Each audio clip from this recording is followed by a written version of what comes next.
Delegates, start taking your seats. Good morning, delegates. Start taking your seats. Hey, Lou.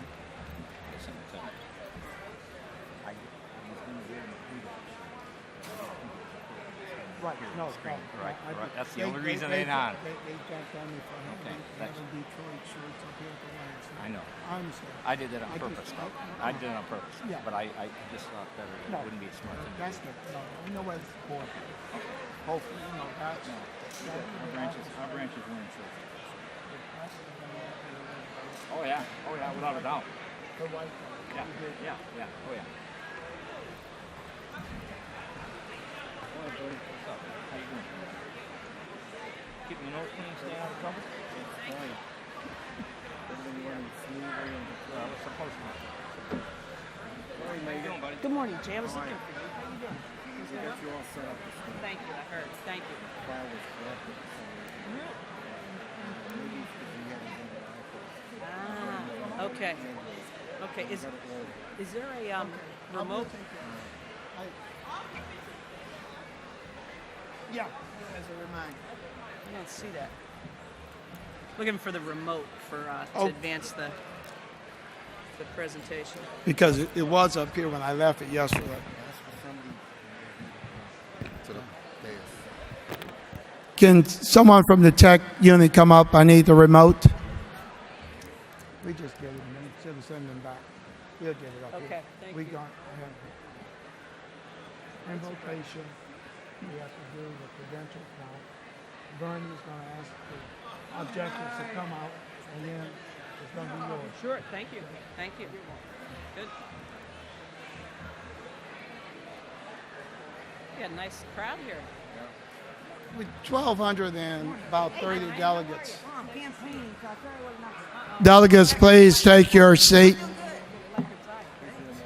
Oh, there we go. Appreciate it. Thank you. You can. Yeah, we can won't I need it just until see? you have it. Yeah. And it's Okay. all we tested this morning. I was in here. Very so. good. Thank you.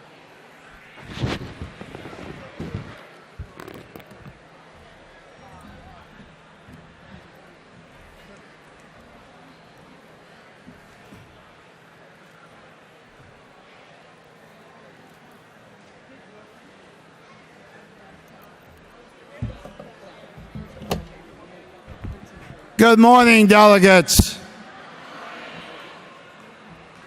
Business session 4 is now called to order. I'd like to recognize Mrs. Jane Finley from the Southeast. She's the Southeast Area Vice President of the NAPS National Auxiliary for the invocation. Jane.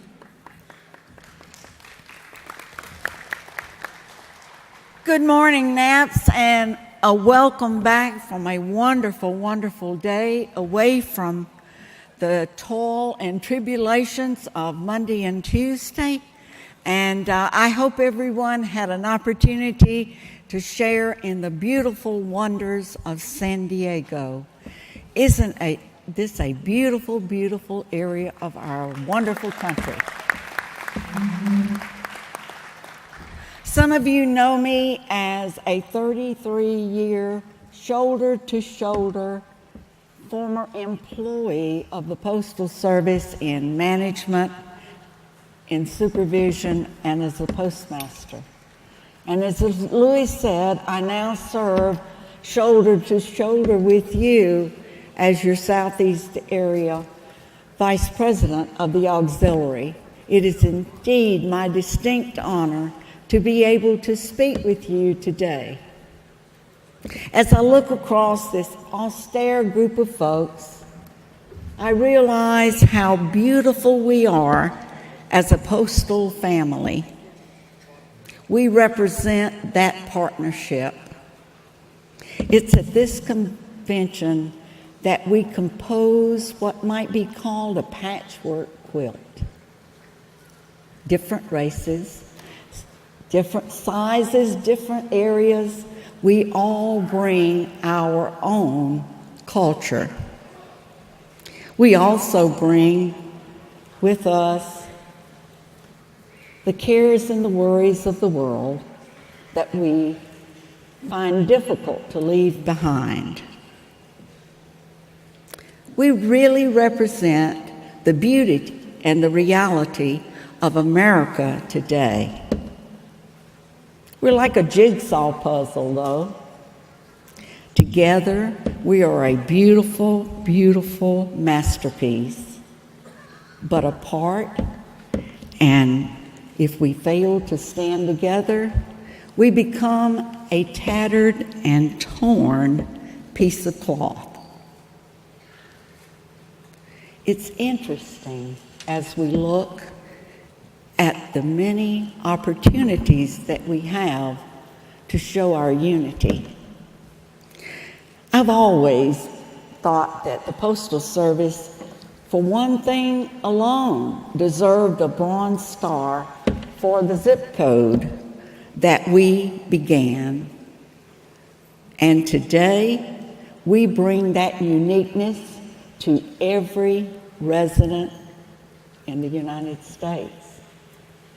And that uniqueness is used throughout the world and makes you an individual and a person of distinction. It gives everyone freedom because it is unique. Speaking of freedom, we would be most remiss if we didn't think of our men and women serving in the armed forces today. We all know that freedom isn't free. And for the family members serving, we give our thanks. And for the families left behind, we too remember them. For the families who have lost loved ones, we also share in that loss. We remember to be thankful for our national NAPS officers, our state officers, and our branch officers who entirely serve for all NAPS members. We're thankful for this opportunity to gather together in that freedom that I just spoke of and the organization that we do represent. Yes, it is an opportunity. Yes, it is a distinct honor that we all serve under the banner of National Association Postal Supervisors. In the book of Ecclesiastes, we find these words in chapter 3. There's a time for everything and a season for every activity under the heaven. And with that, at this time, would you join me in a moment of prayer as we turn to begin our day in peace with our Maker. Lord of mercy and Lord of light, precious companion day and night, be with us during these meetings, during work and play, and at the end of the day, give us a peaceful rest that rejuvenates our minds and bodies. We thank you for safe travel that brought us all together, and now, keep us safe. Make us mindful that our focus is working together to support the organization that supports all of us. As we gather to conduct the business, may we not forget that we must support and encourage each other to be dedicated and loyal to this organization. Keep us from pettiness. Let us be large in thought and word and deed, eliminating unnecessary fault-finding, selfish acts, harmful thoughts, and deeds that are unkind to others. We're all different, and yet we are all so beautiful. May we rejoice in the acknowledgement of our diversity. Lord, we lift our thoughts above the shortcomings of humanity as we strive to be kind and respectful. We acknowledge your presence, your power, and your blessings in this very place. And all of God's people said, amen. Thank you.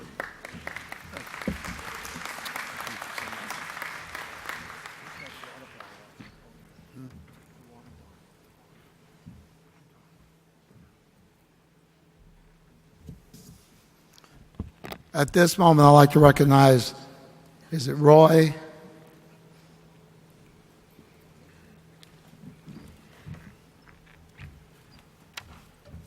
Good morning. Notice from your Credentials and Registration Committee for today, but just before we start the numbers, please remember that we have some bags left at $5 a piece. We got rid of a lot of them Tuesday afternoon. We have a handful left if anybody needs one. Now for the report. Dated today, 8/28/2014, 8:30 a.m. First-timers in attendance, NAPS delegates, 120. Executive Board, number attending, 24. Possible votes, 23. One of the Executive Board is voting with their branch rather than for themselves. Branches, delegates attending, 1,157. Branches represented, 250. Possible branch votes, 2,572. Total possible votes, branches and executive board, 2,595. Total registered in attendance, NAPS delegates, auxiliary, and guests, 1,300. Thank you.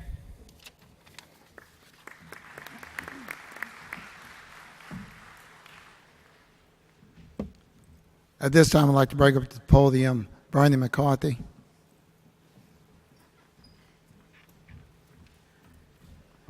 Thank you, Louis. Good morning, everyone. We have a few objectors that we still have to meet with, so at this time I would ask that the Resolutions Committee members please report to the committee room, and those delegates who objected to Resolutions 51 through 70, would you please report to the Royal Palm Salon number 4. Thank you. Oh, wait, I'm sorry.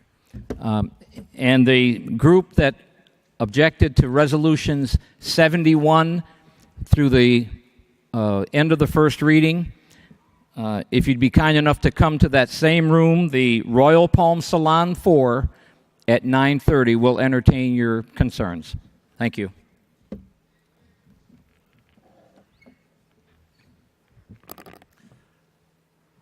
Our very, very special guest speaker this morning is certainly no stranger to NAPS members. Mic number 7. Luther Manuel, Branch 548, the great state of New Jersey.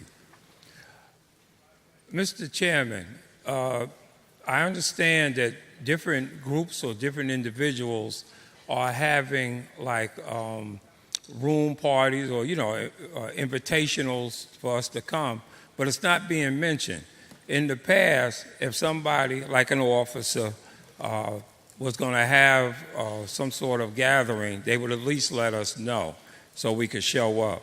I did see Jay last night, who advised us that he was having something in a room. I think we need to continue the process of letting us know through the secretary when he gives his announcements that if there's anybody giving something, to let us know about it. That way we can be better informed.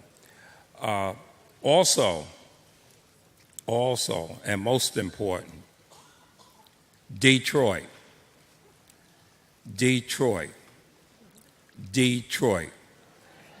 Hearing none, Detroit is adopted.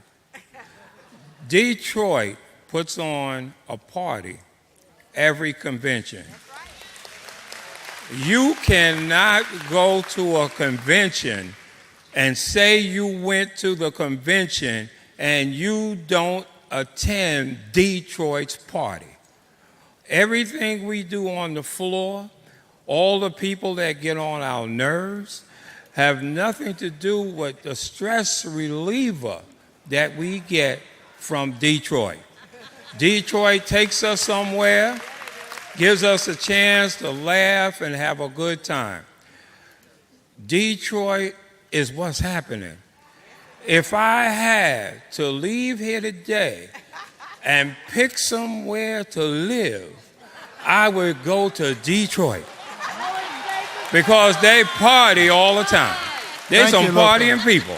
Thank you, Luther. So there are things that all of us do to make the convention better. We all have a role.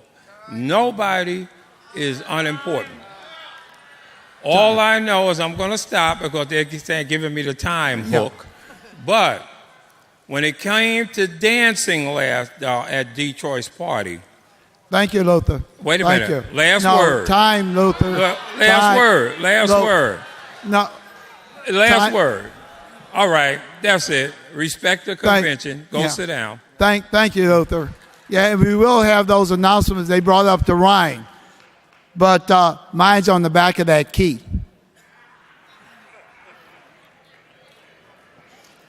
Now, our very special guest speaker this morning is certainly no stranger to NAPS members. She has a responsibility for the day-to-day activities of some 491,000 career employees working in more than 31,000 facilities, supported by a fleet of more than 200,000 vehicles.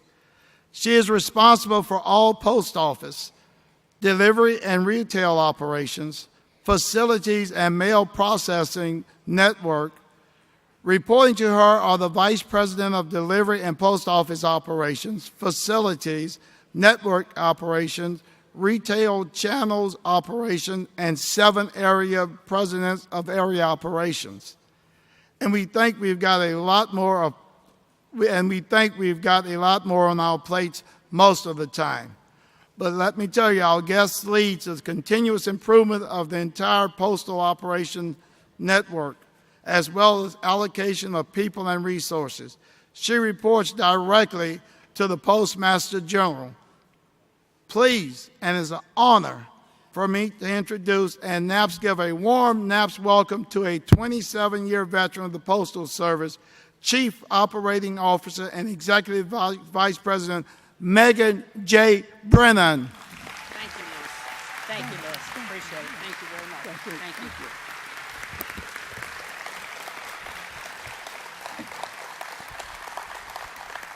Thank you. Thank you, Lewis. I appreciate that introduction. My first question to the delegates, do you have the authority to yell time while I'm up here? Is that? Just so I understand the ground rules. I'll follow the rules. Let me thank your resident officers, your executive board members for the invitation and also for their continued advocacy of the NAPS membership and of the organization. I truly do enjoy the working relationship with your resident officers and the executive board, and appreciate the invitation to be here today. But let me start by also acknowledging you have 2 guests here, the president of the League, Mark Strong, and the president of NAPIS, Tony Leonardi, and I appreciate also the working relationship with these gentlemen as well.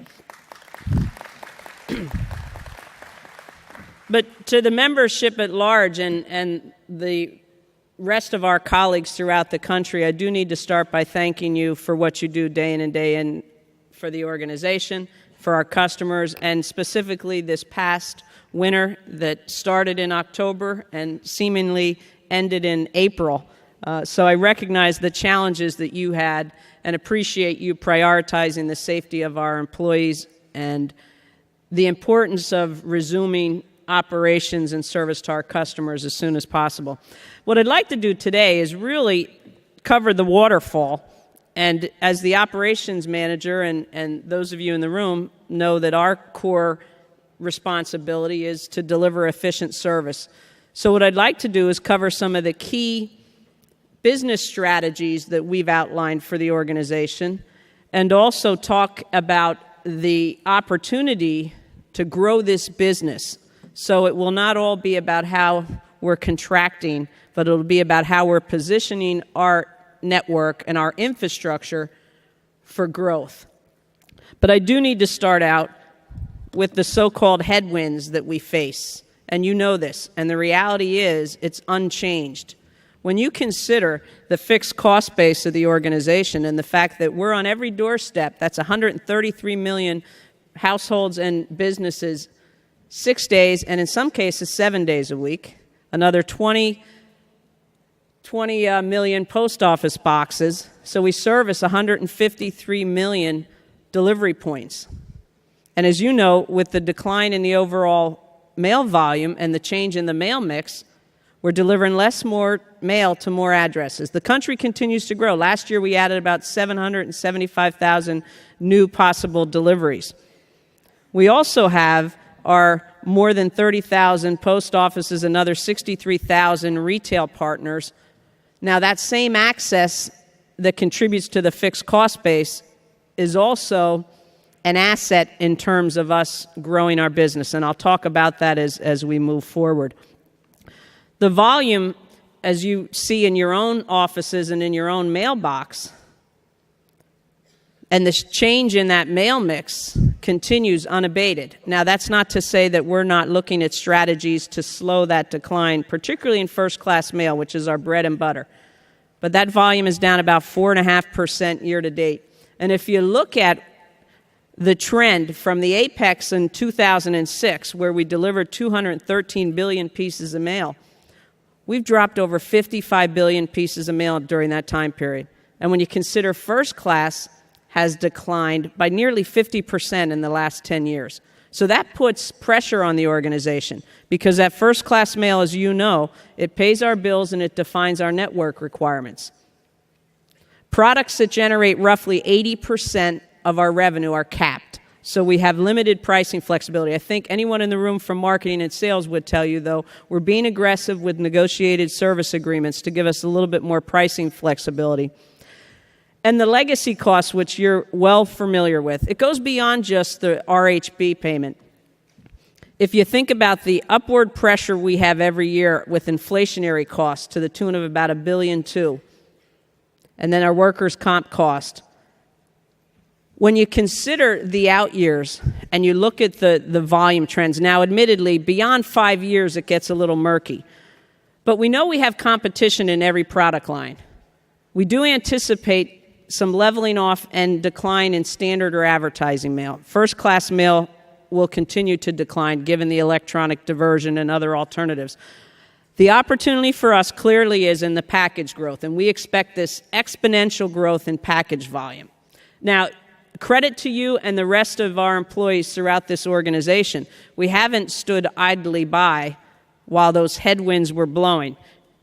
Many of you in the room have been involved in these efforts to look at how to address the latent capacity in our infrastructure, from the network, from delivery, from the transitioning low-activity post offices to match that retail hour with the customer use, to looking at how to repurpose our facilities.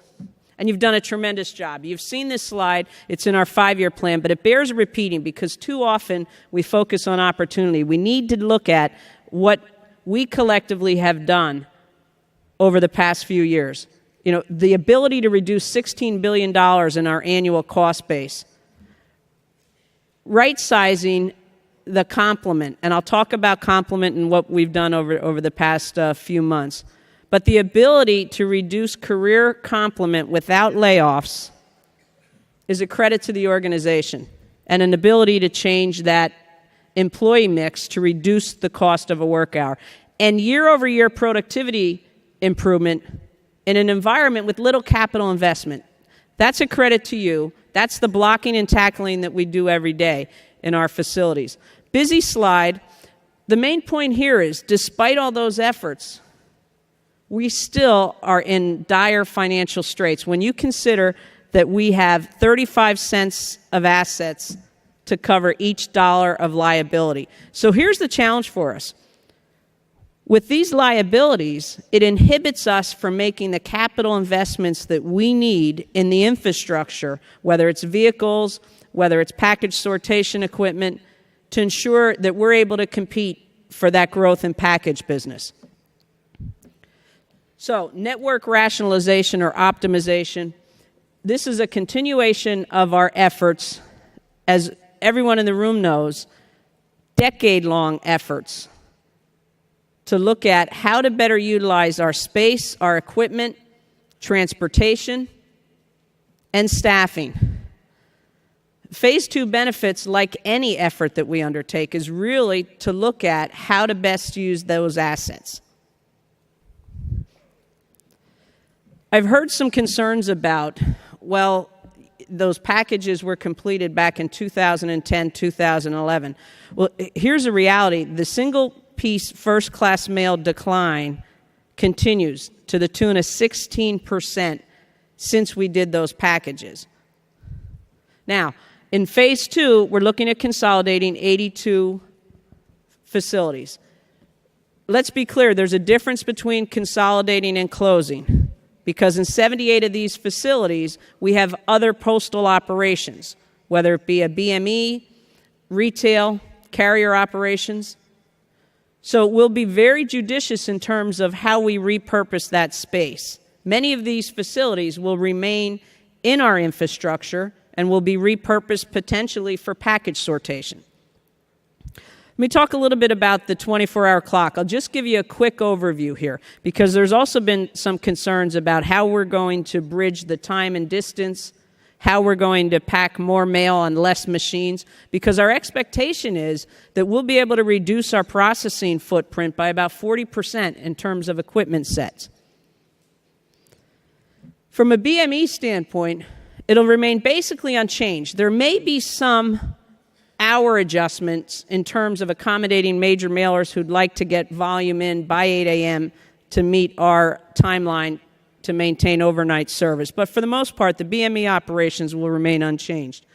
Outgoing operations, the only difference here may be that we expand the clearance time, again, for the gaining sites, given the time and distance to move the volume. The primary change in our operating parameters will be on the incoming primary operations. It'll start as early as 8 a.m. And we'll make adjustments to transportation in terms of the 2- and 3-day volume to ensure we meet service commitments. Probably the simplest way to look at this is a DPS operation. We're going to start that first banker, first pass, as early as noon and run through as late as 6 a.m. the next morning. Now, many facilities will be clearing by 4 a.m. This is the main difference, because in today's environment, on average, we're running DPS operations for approximately 6 hours. This will take it to about an 18-hour window. That gives us the ability to pack more mail on less machines. When you think about the remittance mailer, that's a very important customer segment for us. We'll have dedicated machines to run remittance mail. The other comment I want to make is when we looked at the Phase 2 and we looked at the continued decline in first-class mail, in the modeling efforts that we developed, it was at peak volume. So that gives us some additional cushion, if you will, in terms of the operating window. Like in the past, and particularly working with NAPS on any impact to employees, we're very deliberate about the implementation, because clearly we need to ensure that it's nearly flawless. It has to be transparent to the customer. We will work to place impacted both craft and EAS, and the numbers that I looked at earlier in the week, the EAS impact is roughly 280 EAS. Now, of course, as we work through the next few months, there's movement and churn, so that number will fluctuate. And I think as in the past, we have a proven record of working with impacted employees, and we'll continue that. That's our commitment. So the timeline that we laid out, The consolidations begin no earlier than January and will run through early fall. Given fall mailing season and the like, we typically will look to finish up by late summer. Load leveling, I just want to touch on this.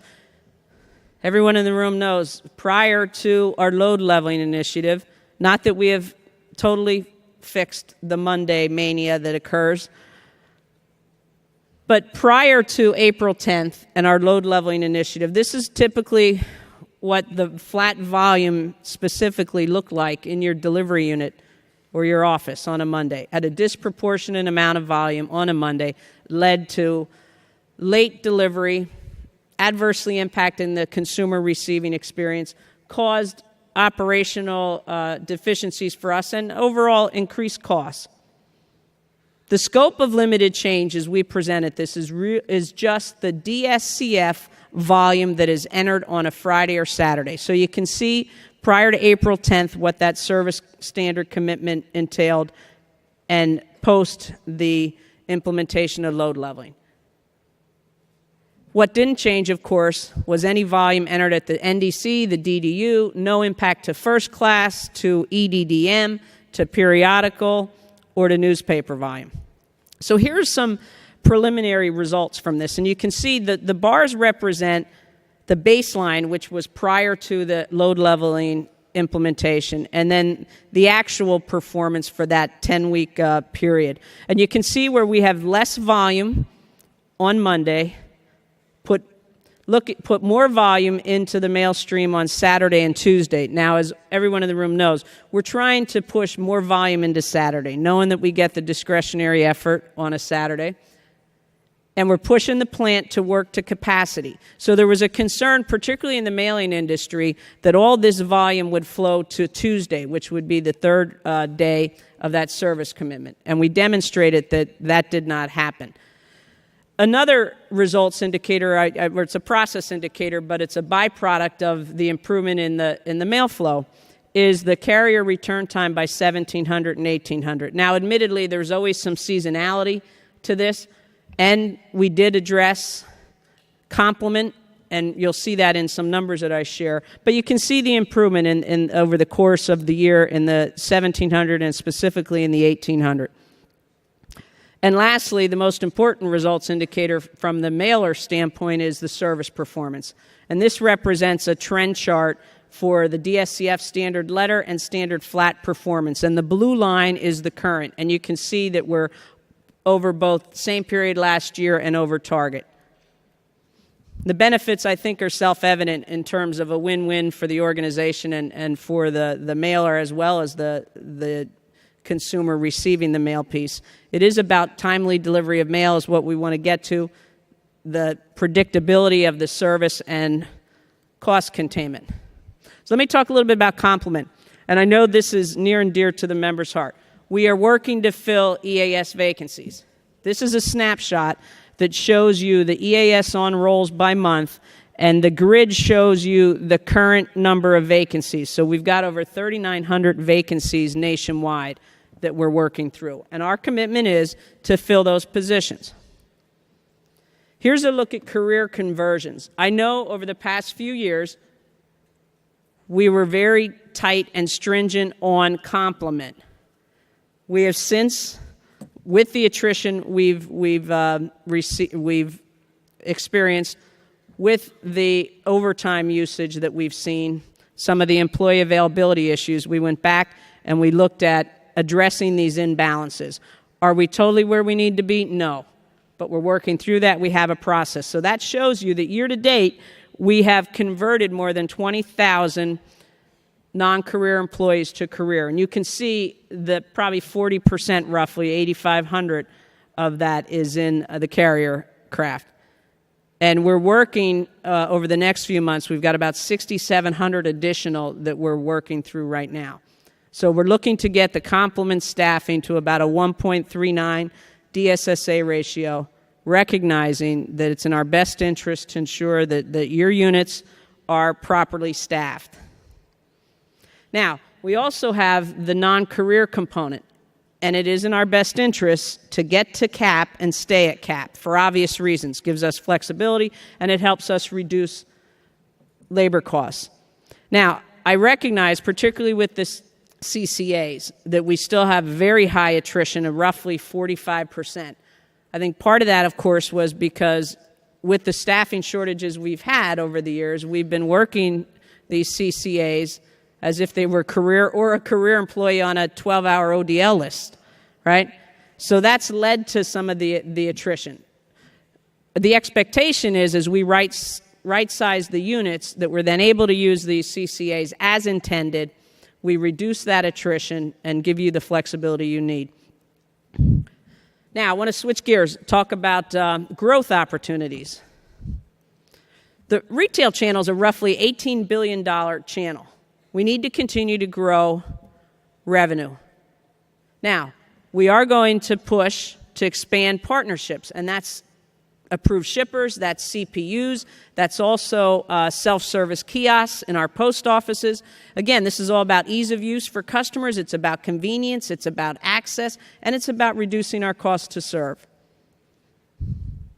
I know that these tools that we utilize at times gives us angst in the field, but I just want to touch on the business imperative for these tools. We need this feedback from our customers.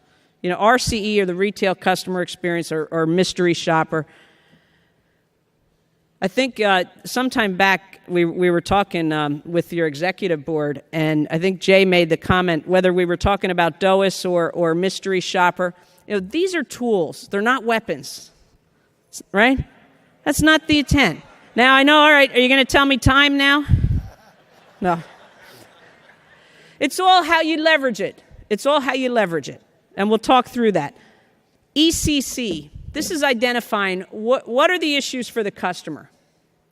Now, for those of you in consumer affairs or that work directly with customers, recognize the primary customer pain point is what? What do you think it is?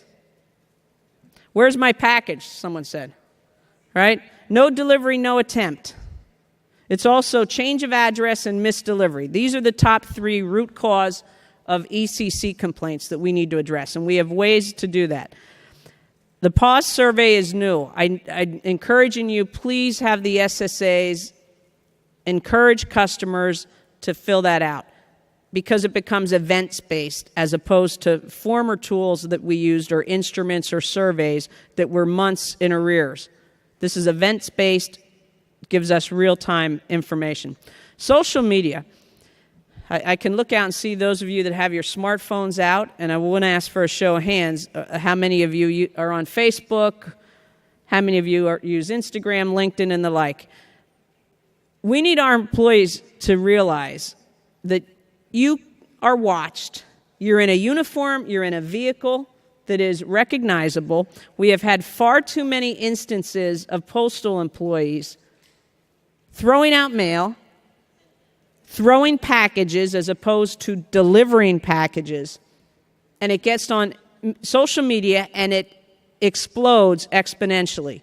This is about our brand, and this is about us competing for the package business. We cannot have that. So I would ask you, please continue to message the importance to all of our employees to perform their work in a responsible manner. Let's talk a little bit about service and growth opportunities. I put these slides in here because I wanted to level set. When we look at how we measure service, and as you well know, this past year we moved to a composite first-class metric.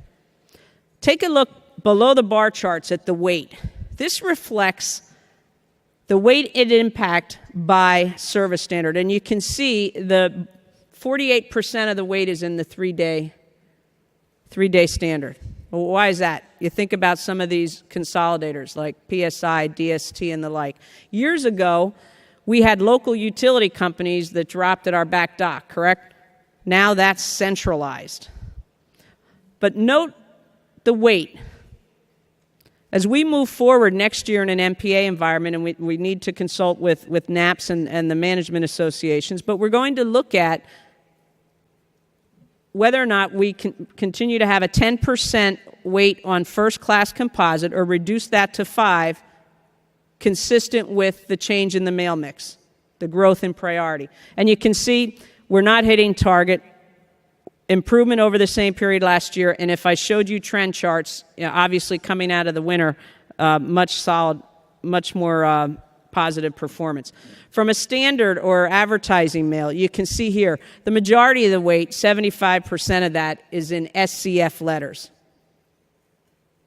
And then from a load leveling standpoint, that'll impact both letters and flats in terms of our performance. Now, the SCF flat performance driven partly by that imbalance of volume that was entered on a Thursday, Friday, and also in the plants where we have bundle distribution and piece distribution in separate facilities. We've got to reduce that cycle time. But that's just to show you, when we look at our volume by standard, you need to understand where the weight is. Same with priority. Busy slide, but I direct your attention to the 2-day, both in the air and the surface. You can see that 75+% of that volume is in our 2-day market. We had challenges the first half of the year, not just with the weather.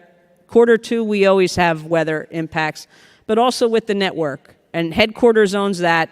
We've made adjustments, additional outlet with our suppliers, whether it be the commercial air carriers, UPS, and specifically FedEx. So again, with priority, we show an improving trend, which this would indicate. Here's the opportunity for us, and I'm deliberate in showing just the priority 2 and the 2-day trend chart. You can see improvement over the prior year, but a good 1.5 below where we need to be. Now, these are our goals. The same with priority surface. You can see improvement over the prior year, but below target. But the sender of mail or the recipient of mail doesn't care about a 96.15 or a 93.2, right? They want predictability. They want, if we say this is an overnight service standard, a 2-day or a 3-day, they expect it to be delivered during that service standard. Now, we have to make some adjustments, admittedly, and we're looking through that now to really rationalize the service standards in 2 and 3-day, specifically in priority, based on our capability, transportation and processing. But this is critically important for us, because if we're going to grow the priority business over and above what we currently have and gain market share, we need predictable service and we need to close the reliability gap. When I mentioned earlier about one of the main customer pain points about no delivery, no attempt, that's based on the customer's perception. We, of course, use failed first attempt. Why are we concerned about this? Right? It's customer satisfaction. It also increases our cost if we don't deliver it on the first attempt and we bring that back to the local office. You can see we've shown some improvement, but that 4.6% for the most recent week, that represents 2.5 million packages that were not delivered on the first attempt. So that's the danger when you just look at percent. So that's 2.5 plus million customers that we failed. So need your help there in terms of really driving to deliver on first attempt. We have some initiatives that we're pursuing with parcel lockers and the like that I'll talk about that will help us in that regard, because I know many of you in the room who come from very challenging delivery environments where you have vertical delivery and not having an ability to leave the package. We need a resolve for that. So here's this hyper growth. We've seen this chart before, but this is the expectation based on this Forrester's study of the growth in e-commerce in the near term. So we need to be positioned to get that volume. We have an enterprise-wide initiative. We call it the World Class Package Platform, and it's really 7 work streams. And it starts with what are the products and services that the consumer wants? How do you price it competitively? Do we have the right package sortation equipment in our NDCs and our plants? Think about it. Those of you that work in the NDCs, while the backbone and the architecture is solid, we've been band-aiding over the years the sortation equipment. The same with our APBS. It's not the most optimum piece of equipment. So of these 7 work streams, we've got 3 that we're advancing in the near term. The package sortation equipment is one, to identify what is the optimum package sortation equipment. Where do we deploy it? We're looking at deploying what we're calling smalls machines to test in our plants, in our ISCs, and also in delivery units. Because when we talk about the growth in package volume, we have to have the market research and intelligence to know where that growth will occur in terms of entry point. And the customer experience. So this is just a pictorial that we've used with the industry and in talking with consumers about looking at the growth. Is it going to be end-to-end? You know, for instance, priority entered in San Diego, destinating in Philadelphia. Is it going to be last mile and a half? Destinating SCF entry that will take then down to the 5-digit unit or the post office and delivery? Or is it last mile, DDU?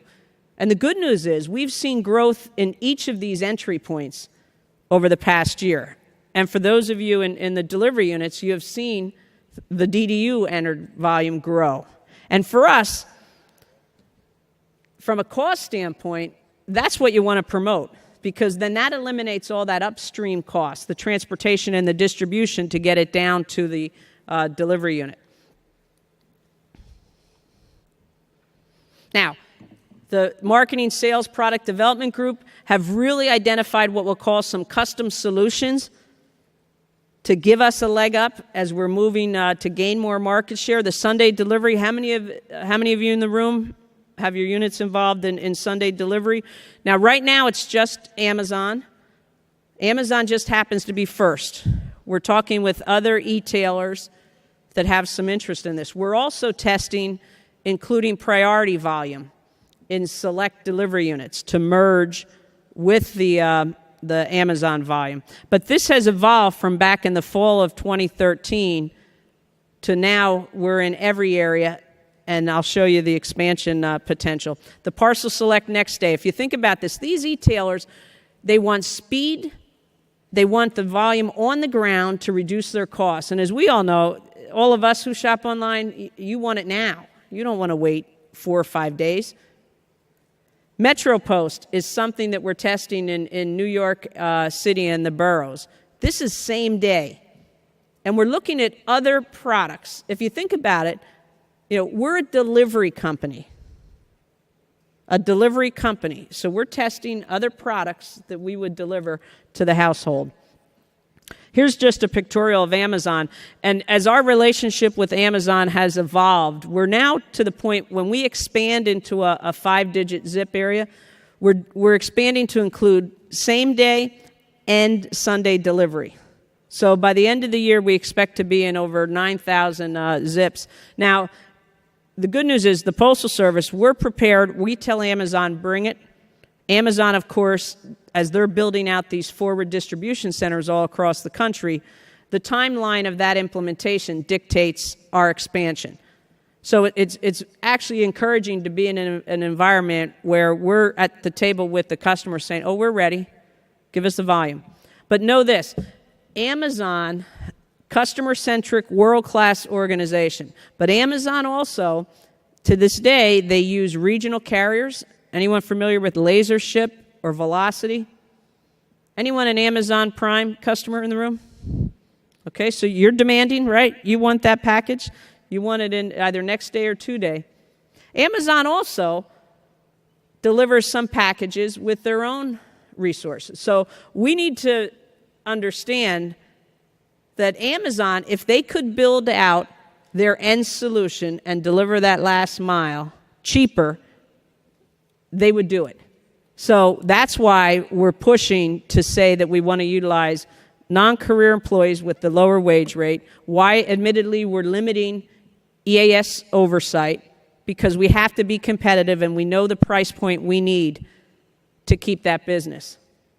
The other point is, with Amazon, they use very sophisticated algorithms, and it's all about service and price. If we have a 5-digit zip that doesn't meet their service expectations, they will pull that volume. They've done that. So please don't ever be in a situation where your office or your service area is no longer included with Amazon. Because here's our expectations and our aspirations, if you will, going forward. While we dominate the 5 and under pound market, we need to dominate 20 and under. And it's in our so-called wheelhouse, as the marketers would say, given our package sortation equipment. And we also want to own not just the last mile, we should own the first mile, which is returns. I mentioned about the access points we have. So this is where we're being very aggressive. We're also looking at some of these logistics companies that need solutions in terms of getting their products to their consumers faster and cheaper. Think about our physical footprint. So that staging goods is an opportunity for us, and it's affectionately known as warehousing. We have over 300 million plus square feet of space in this organization. Now, it's certainly not all underutilized, but there's opportunity for us. So as we talk about the growth in packages, and we know we need predictable service and transit time, we also need to have the visibility from induct to delivery. Induct to delivery, because customers want to know where their package is. So as we've been working over the last few years, looking at how do we get that individual license plate on every package, on every letter, on every container, on every tray, so that we have full visibility throughout our infrastructure. When you look at the performance, composite scanning improvement, great job, tremendous job improving that to 96.2. But the reality is we should be at 100%. And you're doing a great job, particularly with the AAU scan and the ADE scan. We've got work to do in the plants, and there's some technology solutions. Some of it's around camera alignment on our APBS that we have to address, but you can see the opportunity is in the origin and the destinating en route. But great job. But please make sure our employees understand the reason we scan is to get that business intelligence. It's for the customer. It's a customer convenience, but it's a, when you think about our competitors, they provide it, they do it well, and it's a basic customer requirement to have visibility. So some of the investments we're making with the limited capital monies we have are clearly to support the package platform. How many of you have DSS or PASS in your facilities? The thing I need to encourage you, utilize that corporate asset. If you don't, we're going to relocate it. Some of you may have a PASS and a DSS. If you don't need the DSS, let's talk about relocating it. Because as you know, this gives us passive AAU scans. It gives us the ability for schemeless sortation, enabling us to use our scheme clerks in other capacities and utilize the PSEs. So you'll see us deploy more of these units in the coming months and years. The clamshell phones. Make sure the carriers turn them on, right? They need to turn them on. When they get the MDD, the mobile delivery device, they're not going to have the ability to disable them. But this is beyond just operational efficiency. This is about a marketing opportunity for us. With the mobile delivery devices, we're going to be able to have predictive delivery. Unlike the cable guy where you wait 2 or 4 hours, we're going to be able to market this and say, your package is going to be delivered. Now, the Postmaster General may have said this Tuesday in 15 minutes. I'm trying to back them up to say, let us work through the technology and start by saying within an hour. So if you think about it, if you've ever been home waiting for a package, that's not the best use of your time. There are concerns in some areas about what's affectionately called port shopping. We don't want that either. So having that predictive ability will enable the customer, one, it's about their convenience, but it's also, think about the sender of mail, a cataloger or someone like LL Bean. They'll be able then to send an email or a text to that customer and say, hey, if you go online in the next hour, you'll get 20% off. So that'll generate more volume for us. Opportunity. So the mobile delivery device, the functionality is such that we'll also be able to communicate with not just the customer via text or email, also with our customer care center. Think about the ability to contact a carrier and redirect the carrier to pick up a package. Or if the customer redirects delivery of that package from their home to their business, it's on the same route as an example. So we'll be deploying $75,000 this fiscal year. We're looking to find some monies to deploy another $75,000 by the end of the fiscal year. You know that expression, what is the adage that later is sooner than you think? Later is sooner than you think. The future is now. Tremendous opportunity for this organization. If you think about our infrastructure, we talk about our competitive advantage in the last mile, but it goes beyond just delivering product, our traditional products, I would say. The first mile advantage that we have. The physical network, I talked about some of the logistics solutions. Know that we're flushing all this out. We've got a number of use cases that we're deploying in the coming months. The mailbox of the future, we're calling it. We talked about the failed first attempt.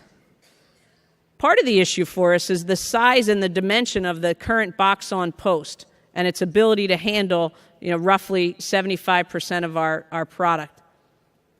So we're experimenting with a larger, different dimension box on post. Also, our NDCBUs. Rather than these legacy NDCBUs, we're looking at how do we reconfigure them. One, to have more parcel lockers. We're experimenting with some keyless parcel lockers up in New York in the boroughs. But also looking at how do you make it a little more aesthetically pleasing.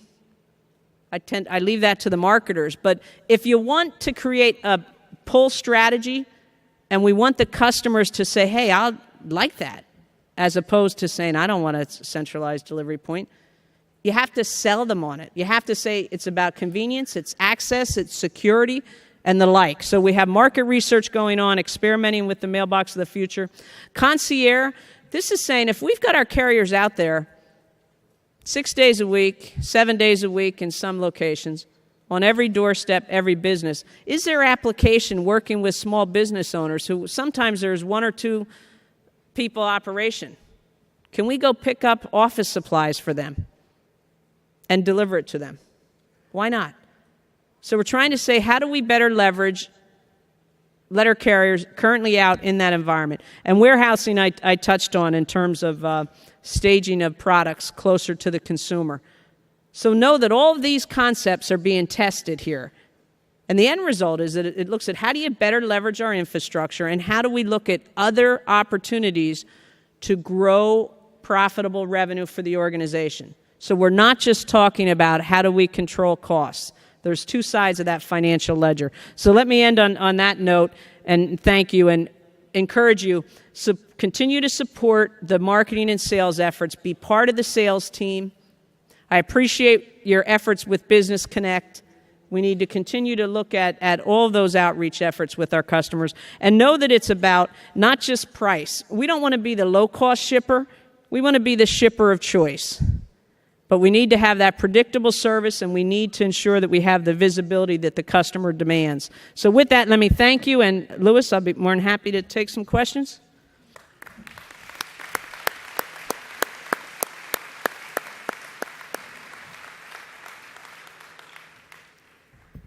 Thank you, Megan. I think we'll start off with Mike. Number 3 is the first person up, I believe. Then we'll go in order, 3, 4, 5, 6 along the line, same way we did for the PMG.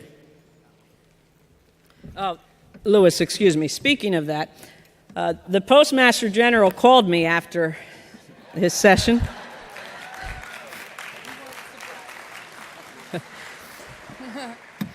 In all seriousness, let me say this.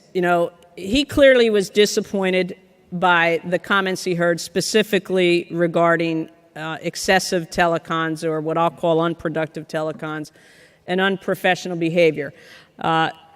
We do not and will not condone that. Let me say that I appreciate those of you who identified where it was occurring, because as I've said all along to your resident officers and to your executive board, tell us where it is happening. Don't assume we know. If you give us specifics, we can address that. And I will tell you, your area vice presidents are friends of NAPS. Give them the opportunity, preferably the district manager, the opportunity to resolve it. If it's unresolved, the area vice president will engage. But that's my ask of you. But I do appreciate, again, that you gave us specifics, and that has already been addressed. So I'm sorry. Yes, Mike 3. Good morning. My name is Donna Aaron. I'm from the Tennessee District, Branch 947. The one thing I would like to address with you is that the Tennessee District will hit $1 million in grievance payouts this year. Will exceed $1 million. And you have a rule, whether you know it or not, that carriers have to be back by 5 o'clock. That is a violation of the carrier contract. And we're paying every day to the unions for this rule. That money could have been spent on the EAS raises. Mm-hmm. Let me I don't have, excuse me, I don't have a rule that carriers have to be back at 1700. It's a process indicator. And let me say this. Part of is the mail mix changes and we're competing for this package growth. Mm-hmm. The delivery window will expand. The delivery of packages. Now, from a consumer receiving experience, we want, the mail arrival profile, the 24-hour clock so that we get the carriers out and back timely. But we're delivering in San Francisco pre-dawn right now, and we're delivering as late as 8 o'clock in other locations for packages, and that will continue. So we need to address that. I'm not discounting what you're saying in terms of Article 8 violations, the overtime desired list. We're working through technology solutions to try to eliminate the administrivia, if you will, of that, and the ongoing debate about whose opportunity it is, and you skip me, and so forth. The other point is, by addressing the staffing imbalances in the carrier craft, that'll go a long way in helping to manage that as well. And I understand what you're saying, but your message is not going to the field. I'll speak with Josh Colin tonight. Thank you.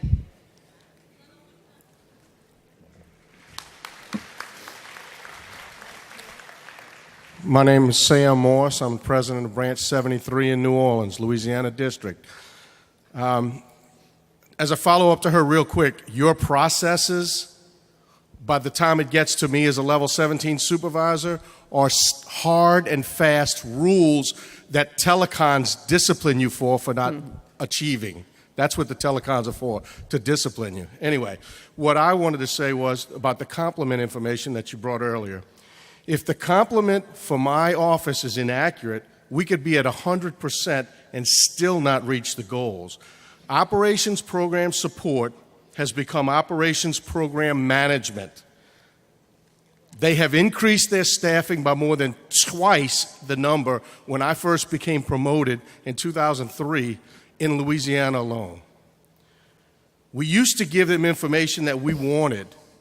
They had little or no authority to overrule it or change it. Now I have to ask permission and get the paperwork signed before I can get a travel change or anything like that. What I personally have done is whenever I send in a request to ops, I have added this wording at the bottom.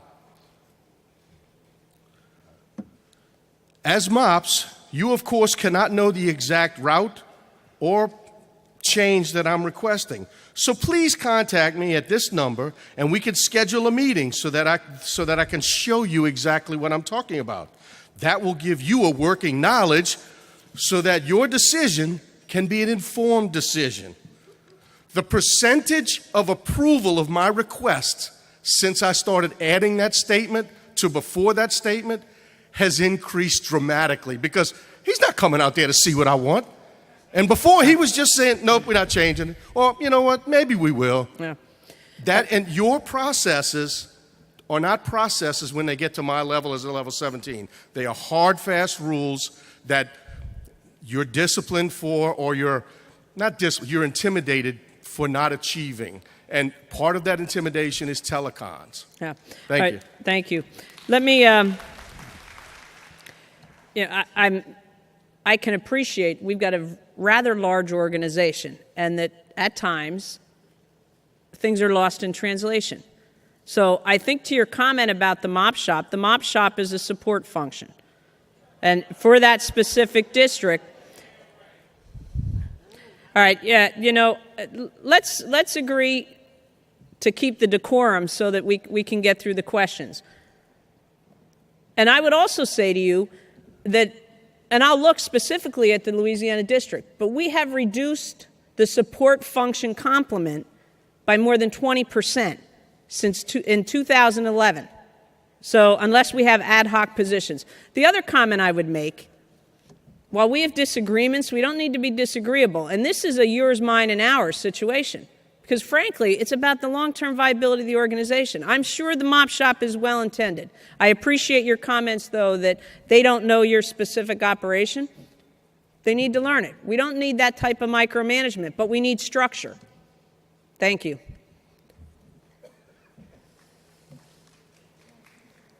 Mike 5. My name is Mary Billingsley, president of Branch 208, Montgomery, Alabama, the birthplace of the civil rights movement.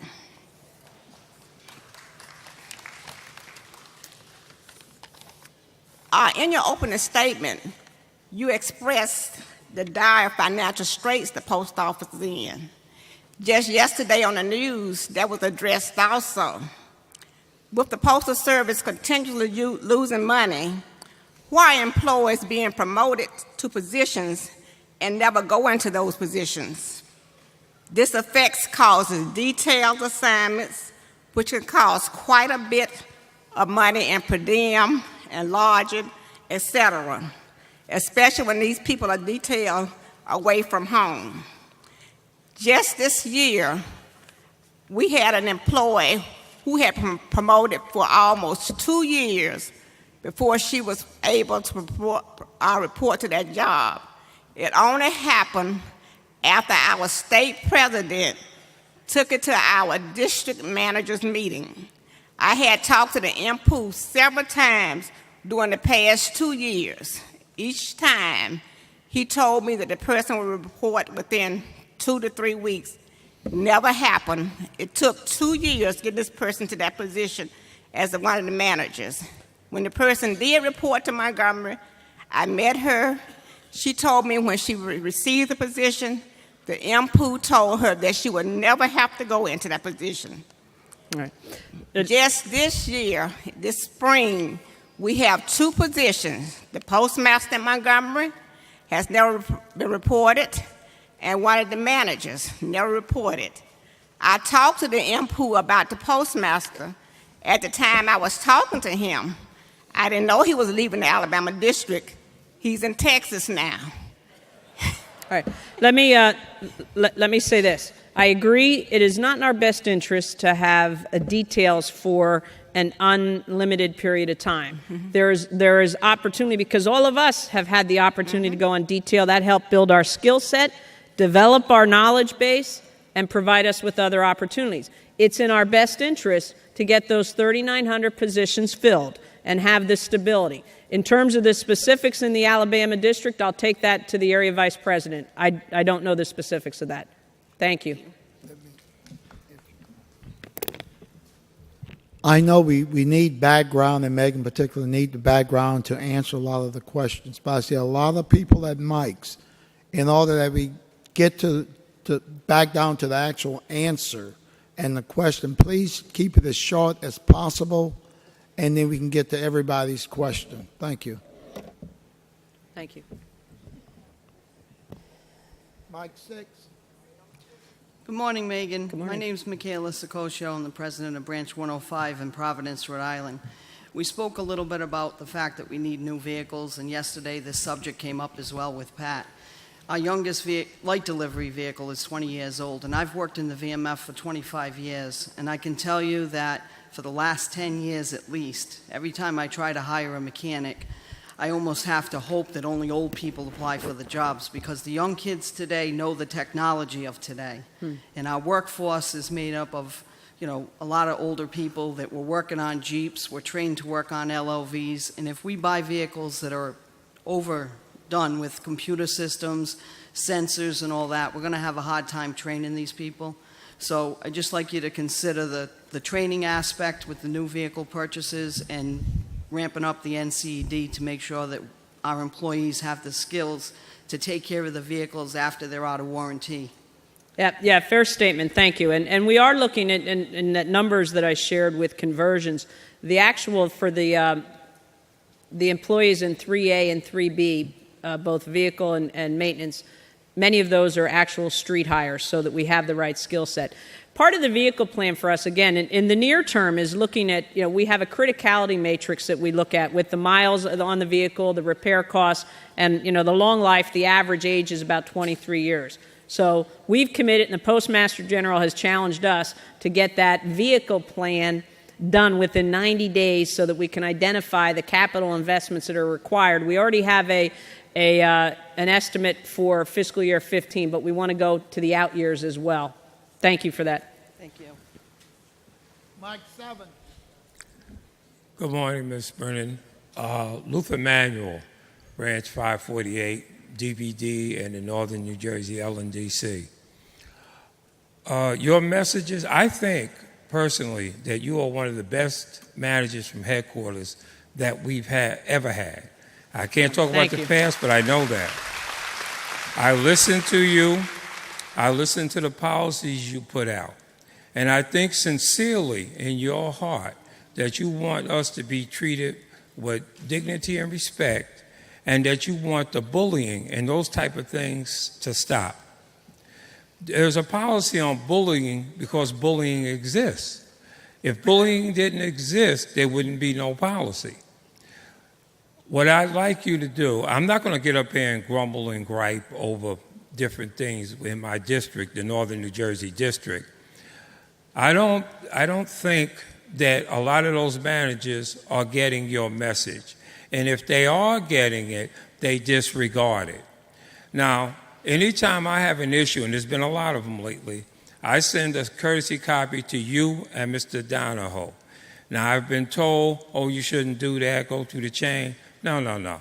I'll go through the chain in process, but in awareness, I believe that you and the Postmaster General should know what's going on. Now, you said something that I'm going to take into consideration, because I like the way you talk. You're saying if you can't get anywhere, go to the area manager. They're a friend. Well, I'm going to start petitioning the area manager on some of these problems that are obvious. When you have issues where management at a facility or any place, they know they're obviously wrong, but they're waiting for somebody at a higher level to say, don't do that.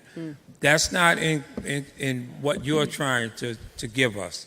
And I appreciate what you're doing, but they just haven't reached your level yet. Thank you. All right, I appreciate that, Luther. And I appreciate that you're including Rick Ulusky in that awareness and communication. Mike 8. Good morning, Cynthia Meagle, Branch 2, Dayton, Ohio. I'd like to understand the pushback on the start times for the carriers. Initially in the spring, we started the carriers at 7 and 7:30, and now they're pushed us back to 8 o'clock and mandated that nobody starts before that. Well, in Ohio, in a month, it's going to be dark at 5:15, so that gives us 45 minutes to cover the 15% down for each carrier. So I wondered why that's a steadfast rule here in at least in my area. Yeah, I'm assuming, and I don't like to assume because you know that adage, but that they're doing it because of the mail arrival profile, an inability upstream to get, it's probably the packages cleared and down to you. What we don't want is that yo-yo effect of the adjusting the carrier start time back and forth. We want to fix process upstream. That's what we're trying to drive by pushing the 24-hour clock. Because as you all know, and those of you in plant management know, there are a number of in-process indicators in the 24-hour clock that's going to determine that whole mail arrival profile and ultimately that carrier start time. The other issue we have to look at is there a challenge getting the packages distributed in the unit? Because we can't have carriers standing waiting on packages. One of the metrics I need you to really push is package sortation complete by 7:30. You know, the AAU complete by 7:30, because that'll impact the carrier start time. It's not your residual letter and flat volume that we have to look at. I'd have to talk to Josh Cullen about the specifics, and it's the Buckeye District, is it now? Yeah, Ohio Valley. Ohio Valley Performance, District. yes. Okay. And we are, in most cases, getting our mail distributed before 7:30 in a lot of units. And they won't let us start the carriers before 8 o'clock, which really ties our hands, especially since they don't want the carriers out after 6. That's a Yeah, I would see if you can talk to Sam, your district manager. I don't know if there's an issue with the carrier office performance. You know, when you look at your carrier, the volume variable time versus your fixed office time, whether that's part of the equation. But it seems like we've got an operational issue that we have to fix. But the other comment you made, though, I want to be clear. While we want to drive that delivery profile for mail, darkness in and of itself is not a safety factor, is not a safety issue, I should say. You know, so we need to make sure, because we deliver in darkness in many parts of this country. You know, winter starts in New England in early November, and that's as early as 4 o'clock, 4:30 in the afternoon. So we want to make sure that we give our carriers the tools, the work methods and procedures to deliver safely in any climate or environment. correct, but it does take longer if the carriers are delivering house to house and having to see the address. It's going to expand the street time. I'm not talking about safety issues, really, just the fact that it does make it more difficult to deliver after dark. Yeah, I think just not to belabor it, but the other point is, you know, the carriers would love, right, to start at 6 a.m. or 6:30 like we used to when we had 3 and 4 hours of office time. We don't have that anymore. The plant's doing a great job with DPS and in those environments where you have FSS sortation, so you have very little caseable volume in these units. But I would encourage you to speak to your district manager. Okay, thank you. Thank you. Mike number 9. Jeff Crisafulli, Branch 36, Kansas City, Missouri, home of the Mid-America District. I want to thank you for making that phone call either yesterday or the night before. However, I'm sure there will be backlash because we've already received some information from our Mink area VP. I want to make you aware of that. Also, it's ridiculous, even like mystery shop telecons, the goals, you're supposed to score 100%. If you don't score 100% in the Mid-America District, if you score 98 because your carpet's not clean at 5 o'clock in the evening at the end of the day, they want you on a telecon at 5 o'clock. It needs to stop. And it's not just the Mid-America District. It's basically all over the United States. Let me say this. You know, the intent behind any telecon is not, the intent, I'm saying, is not to be punitive. It should be about information sharing. It's about building skill sets. If you think about some of, over the years, what we've tried to do. Any of you participate in the webinar, the broadcast we do every other Friday, the national broadcast? All right, that's about information sharing. That's what this needs to be about. So I heard what you said. I don't want that. Nobody wants that. The Postmaster General doesn't treat me like that, so I won't expect to treat the AVPs or they in kind, the DMs, and so forth. And clearly, we're not going to condone any reprisal for any communication of what's happening in any level of this organization. Thank you. What time is it? I'm good till, yeah, I think I got to leave by like 10:30, but I'm good. Sorry, Lewis and I are just doing a process check here on time. Mike 10. Hi, I'm Dave Meisner, Branch 139 out of Salt Lake. Megan, I appreciate you going through all of the strategies the organization has in place and where it's going with them. And it's quite evident from listening to people in the convention that process management has achieved a pretty high level in the Postal Service. There seems to be a disconnect, however, in what you're saying and what people at the line level are experiencing. And in fact, in talking to people from all over the country and while at the convention, most people in functions 1, 2, and 4 feel like they spend the majority of their day doing tasks. And I don't mean managing tasks, I mean doing tasks. They have tasks. And the ability to manage their employees is something that's become secondary, whether it's a result of telecons, checklists, follow up on checklists, and it results in some managers having to do the same thing. We have supervisors who have a checklist of things to accomplish. We have a manager who has to spend time following up to make sure that that supervisor completed their checklist. And add to that the complications that are natural in any business, and it becomes something that is taken away from the ability to manage people. As supervisors and managers, our people are trained on leadership, communication skills, and making decisions, and yet that is not what their job is about. So there's a break there, and when you say that we don't work for operations support, I understand that that may be the intent. But in practical terms, operations is not supported by operations support. All right. Let me comment. And again, this goes to if you think about in a lean environment, or if you think about what a customer is willing to pay for, right? All those checklists, surveys, however you describe them, they're non-value add. Why do we do them? Often it's because we've had a process failure, and too often in our culture, rather than address where that occurred, fix the process, we tend to affix blame. I recognize that. We've got to get away from that, and we have to stop blanketing and deal with where the issue occurred. So duly noted, Seattle. I got it. Thank you. Can I just add, I understand that appreciation, but we need to have, we're part of the team. Yes. Everybody in here wants the same things that you want, and we want to be part of accomplishing that. Where's labor relations?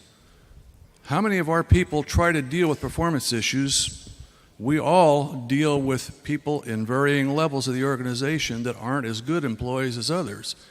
And yet, labor is in a position where they aren't part of having to make the programs we're implementing work. Well, I would just say this. Whether you're referencing labor or MOPS, these individuals are coworkers. They're trying to do their job. They're trying to advance the initiatives for this organization. So I would ask you not to stereotype or disparage those individuals. If we've got a disconnect, we have to address that. But ultimately, at the end of the day, if the organization is not successful, no function is successful. Where to? Number one. Roger Gorge, Branch 8, Indianapolis. Can you discuss just a little bit the profit margin? What is our cost per package delivering Amazon, and exactly what are they paying us per package? And also the last mile delivery with UPS. Mm-hmm. Is it cost effective, or should we actually be charging them more? I personally think we have them against the wall because they don't want that business. So why not only charge them more, but maybe put them out of business? Thanks. In terms of the Amazon, I'm not going to discuss that broadly. Know this, it's profitable. We're making money. We know what our costs are. We know what our profit margin is, which is why every Monday morning, before I even look at the flash, I'm looking at the preliminary summary of the work hours, packages delivered by hour for the Amazon zones. In terms of UPS, we have recently renegotiated rates with them, and we do make money on Parcel Select, both with FedEx, Smart Post, and UPS SurePost. Could we always, I will tell you, as the operations person, I constantly say to our friends in marketing and sales, let's use pricing as a lever. Let's see. But there's clearly, it's a balancing act, because we have to understand their costs to know what that price point is, where they'll give the volume to us versus do it themselves. Microphone 2. Susan Wyckoff, Branch 77 from Sacramento. And my first thing would be to ask if we could have some of your slide presentation to Yes. present to our members who we represent here? Yes, I'll leave it with your resident officers. Okay. And the second thing I was hoping is that you said HQ would have ownership of not making priority scores early on. Oh, no, all of us. No, what I said was we had not just weather impacts, but we had network failures as a result of some lift constraints, and that headquarters owns the network, and we had to make those adjustments to provide additional lift in select markets. And so that impacted our scores. A number of variables impacted our score. Our ability to clear mail timely, to assign it timely to those airlines. And so will that be given consideration when we calculate NPA? So you're asking if we're going to mitigate NPA? Yes. No. And here's why. Think about this. Think about this. We're all disappointed that we're sitting at a 2.88 in NPA. I understand that. We all would like to have a base increase. I understand that as well. The issue for us is in an environment where we're hemorrhaging money, we're defaulting on RHB payments, how do I mitigate a pay-for-performance system without it appearing as if gamesmanship? That's the challenge we have. And the reality is the service that we provided is what the consumer experienced. So that's the dilemma we have right now. And when I talk about mitigation, I'm talking at a national level. Mike 3. Bonnie Parish, Branch 904 and 173, State of Arkansas, retired.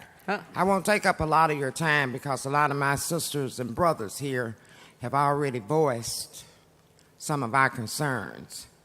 And you mentioned go through the chain of command. Well, in the state of Arkansas, we have went to the Arkansas district manager for some of our concerns. We have packages right now in the area.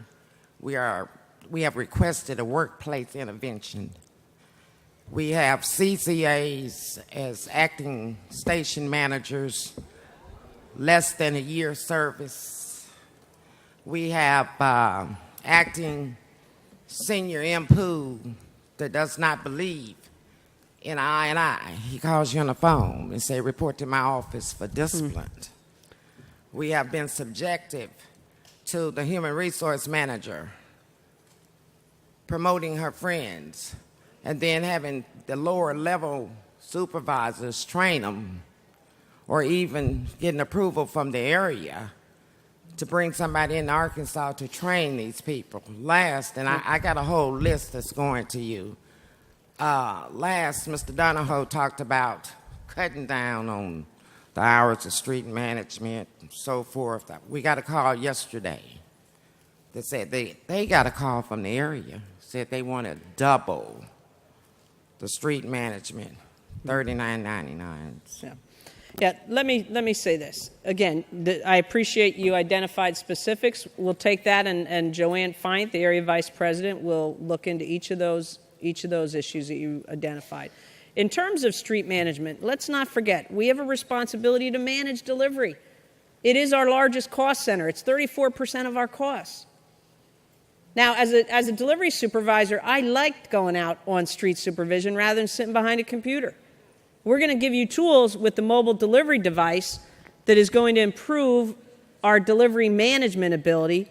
And like anything, you want to address the exceptions with this. So more to follow on that, on how we're going to improve the delivery management in the coming months and years. So Mike 4. Good morning. Kay Randall, Branch 369, Central Illinois District.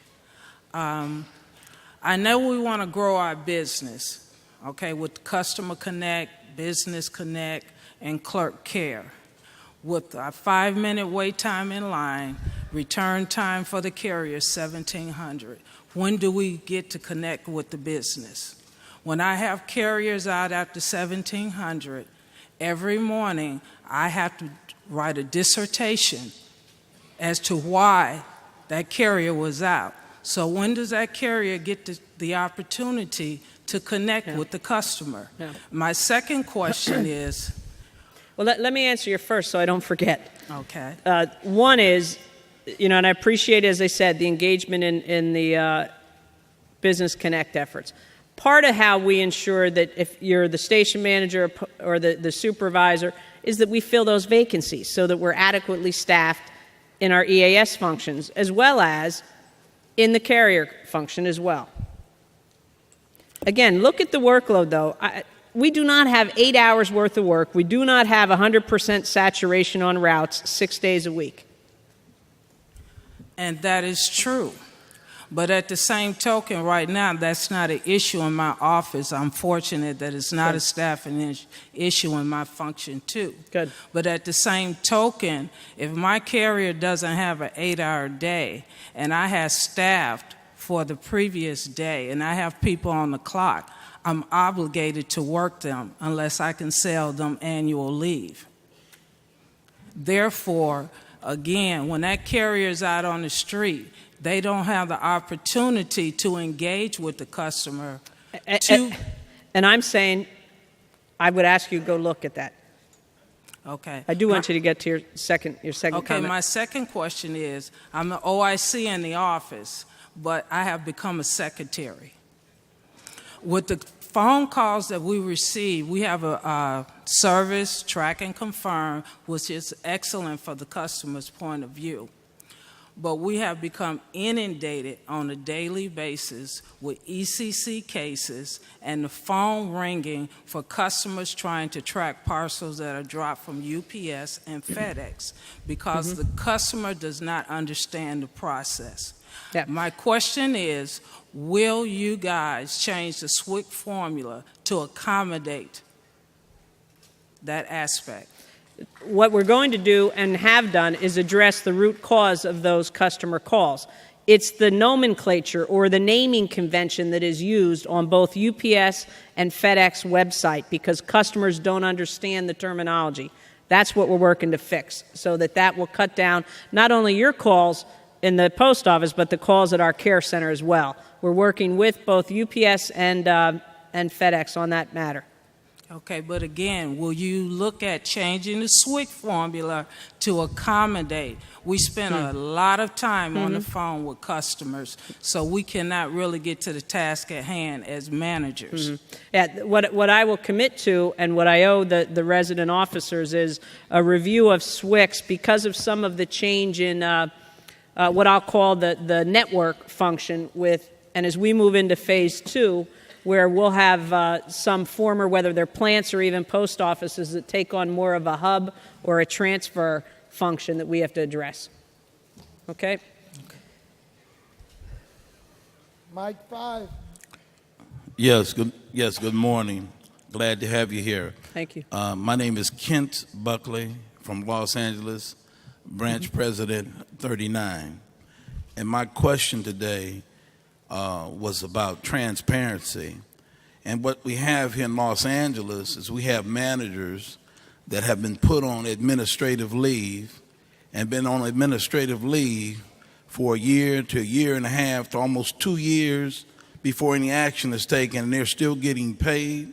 They're still accumulating leave. You got salaries over $100,000 a year, and these people are still accumulating everything and out having a good time, while disciplinary action is supposed to be taken care of, and it has not truly been addressed. So if you're talking about saving money and you're talking about making the organization better, we're watching everything that's going on. And as the president of 39, people are coming to me all the time telling me about people that are in the higher levels that are right there at the very top, and they're on administrative leave, getting paid for over a year to a year and a half on administrative leave. It's not like they're a drug cartel and they got to go to Cambodia to deal with the situation.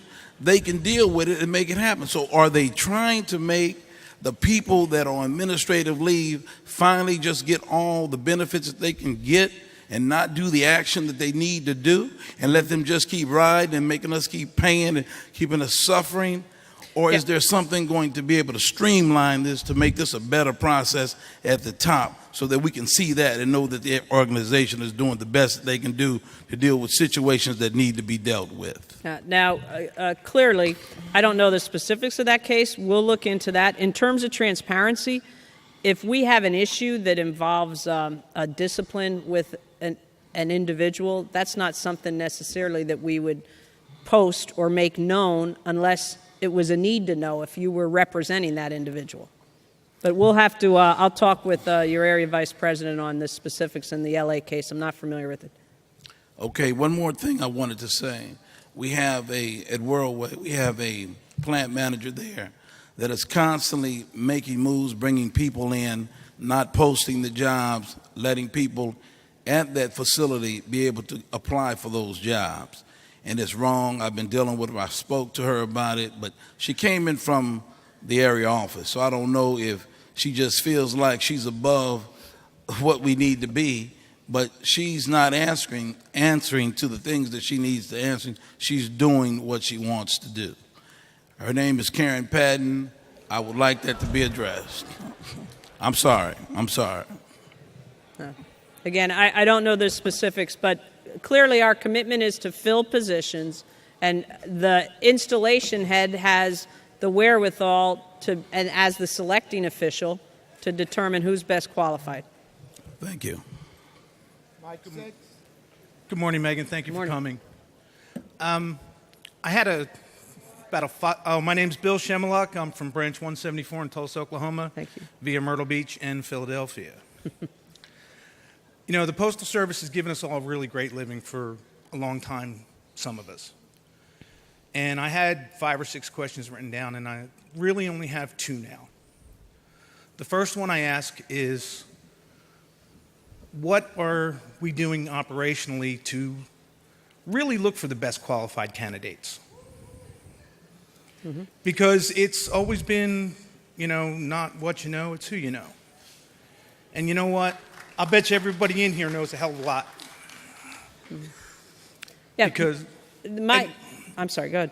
I just want to know what your plans are to make sure we start picking best qualified people and training them properly in the jobs that they do. Because I look at 204Bs and managers that come out now, and I'm scared for this place.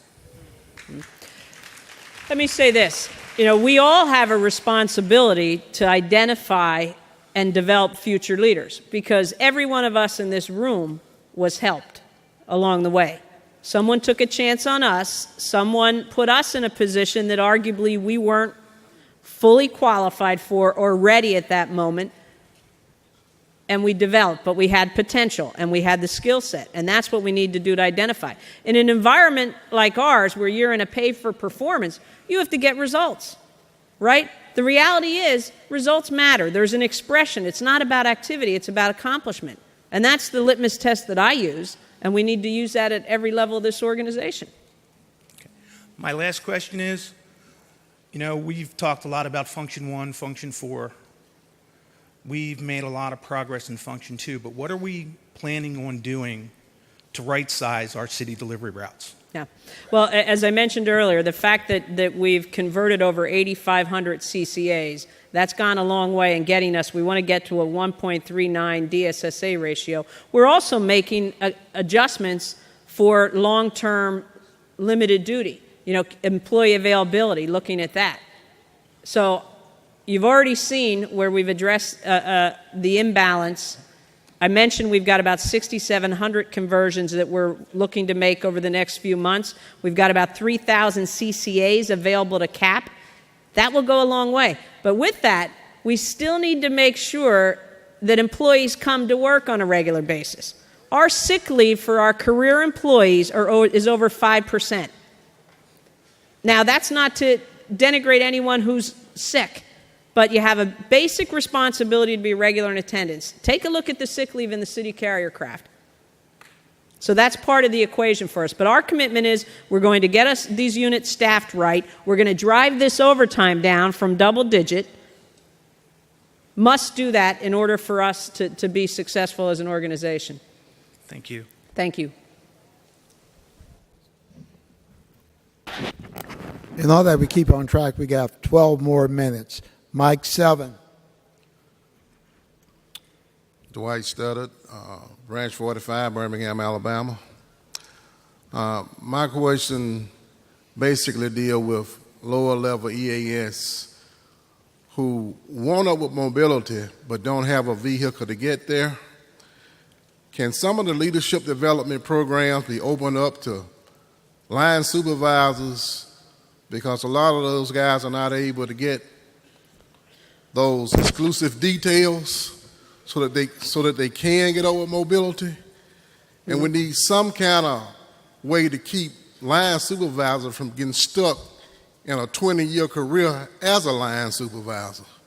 Can we look at some kind of way of opening up jobs to people who want upward mobility? Yeah, I think I met yesterday with the San Diego district team. One of the things I understand they do is something called networking nights, and you may do that in some other districts.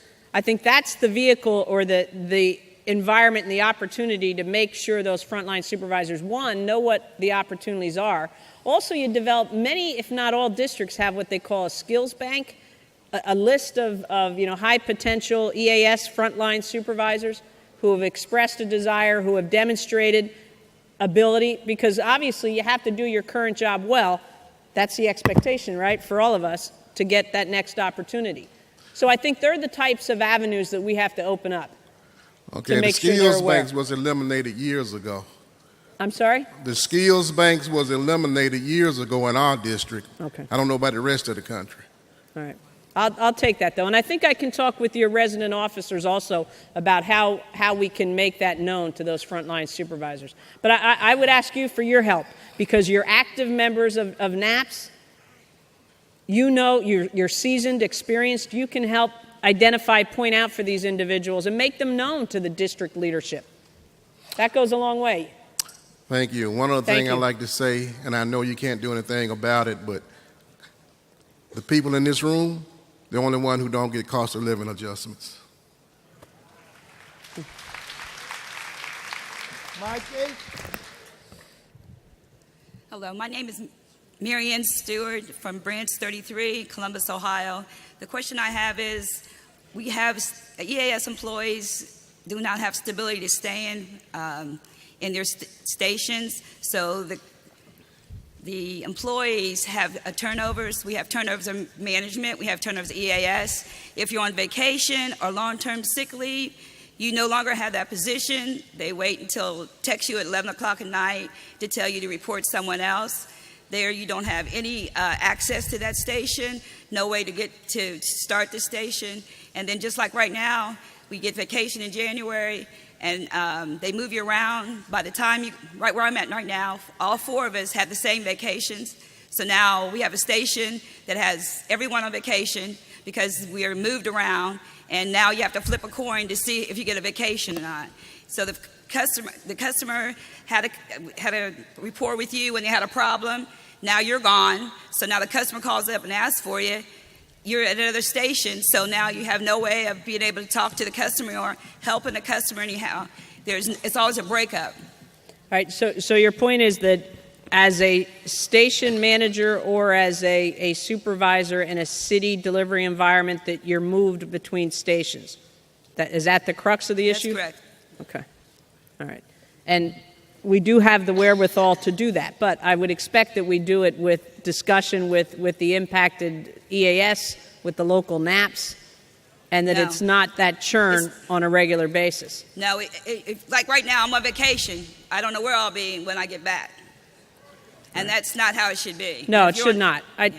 Again, I don't know the specifics of your local, but it's duly noted. One of the, I'm not jotting this down, but I've got John Cavello is in the room, who's the labor liaison with the Management Association. So anything that you're communicating to me today is being captured and will be discussed with the respective area vice presidents.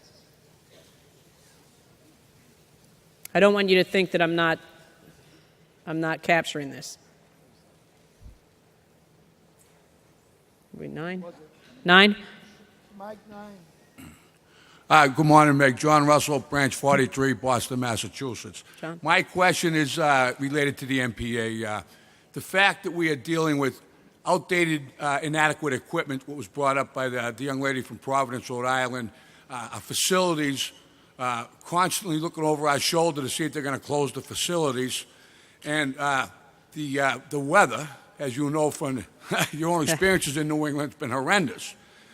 And maybe we only got a 3-cell, but it was a well-earned 3-cell. I think headquarters should look at their people and say, we haven't given them equipment to work with. You stated earlier in your presentation about how we overwork the new people coming in. There are new tools, Megan. The people we have left, age, health, we really accomplished quite a bit with what we have. And we need help in our MPA from headquarters, and not a staunch line in the sand that this is the number and that's it. We need help. We need some new trucks. We need some new equipment. And thank you for coming. Mm-hmm. Thank you. One of the things that we'll talk about with the management associations for next year, and I don't know, Louis, if Jeff addressed it when he was here, but really looking at NPA, and it's not just the indicators or the weight, it's also the corporate versus unit, and also looking at the matrix, if you will, the 0 to 15, whether that's the appropriate instrument. So we're looking at all this. But I think you can appreciate the optics of us arbitrarily mitigating because we had the winter that we had in the environment we're in. That's not to say that we're not looking at other factors, and particularly at the local level, we do have a process. 2 more questions. So, Mike, 10. Edward Dennis, Branch 53, Newark, New Jersey. A strong business background is really helpful for managers and supervisors to make decisions. Do you foresee the tuition reimbursement program to be reinstituted? Yeah, I'd like to is probably my immediate answer, because I do think there's value in that, and as someone who frankly benefited from that over the years, I think it's a matter of us looking at a combination of whether it's tuition reimbursement as well as the on-the-job, if you will, details and assignments. Thank you. Mike 1. Hi.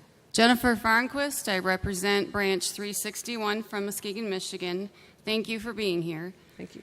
I recently, in March, along with many of our other NAPS members, was on Capitol Hill trying to push for the reform. So I think the majority of us, if not all of us, understand where Congress is tying our hands.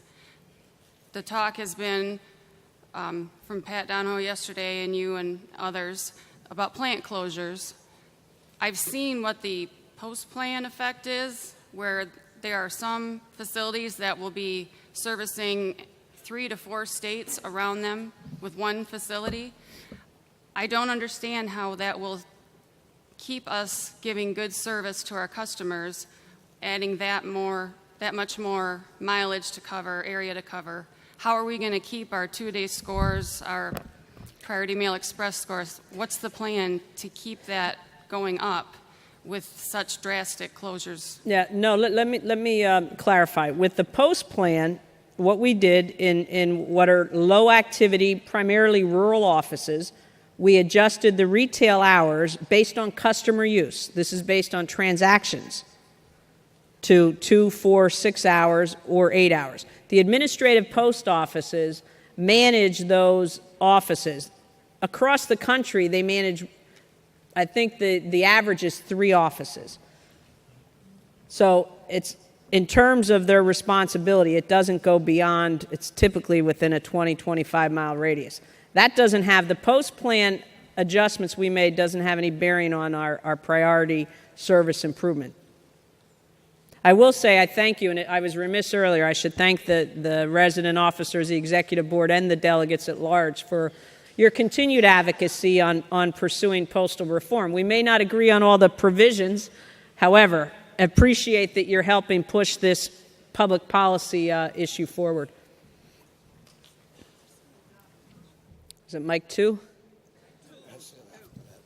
I'm getting the hook here. Lewis told me time. All right, Charles Patterson. Branch 497, also a member of the California State Board. One of the things that I got a message from the Bay Valley District is that they are required to actually stay, that these are managers and postmasters, depending on the level of the office, they're being required to stay until the last carrier comes back. Now, they're complaining that some of them have to come in at 6 to run a unit because they have no supervisors, and then stay to 7 or 8 o'clock. If one of the things that we said about our customers did have the experience of not receiving, that's why you're not going to give them any break on, it's the same thing. Our employees are actually working for free because they are non-exempt. And so they're complaining that they need some relief. Now, this is the order came out about 3 weeks ago. Now, they're also complaining about the actual start time at 8:30, that the carriers are coming in, yet on the other hand, they got to stay until 8:30 and then call their impus or their postmasters that they have finished. So something needs to be done because we're not here for free. That is out, and it just makes sense that they shouldn't be the ones that have to stay if they're actually opening and closing. I think my one slide that addressed the 3,900 vacancies, we got to fill the vacancies. As you said, they don't have a supervisor. Get a supervisor. Then you're able to structure the office coverage appropriately, so that's not happening. I happen to be on my way to Bay Valley this afternoon, so thank you. Okay. Thank you, Megan. Louis, may I just comment to the group here? I was looking, there's a song sheet here, and as the questions were coming in, I was thinking, what is the most appropriate that I could use here? So how about Ain't Too Proud to Beg, I'll say. No, let me end by, in all seriousness, and I trust you took my response in the manner it was intended. I know what you do every day. I was a frontline supervisor. I would argue and submit that it's still the most difficult job in the organization. We need to provide you with the tools, the training, and the support. But know that we're all in this together. So I appreciate that, what you do, and know that we'll follow up on all the issues. Thank you, Louis.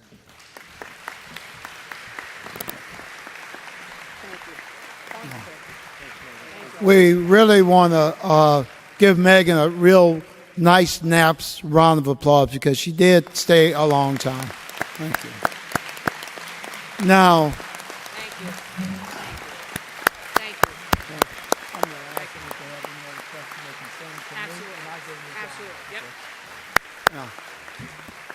yeah, she just hooked me and just whispered that she did see a number of people at the mic. If you have any questions, please direct them to NAP's headquarters. I'll get them over to John Cavello, and we get you an answer within the next couple of weeks. Thank you very much. Thank you again, Megan.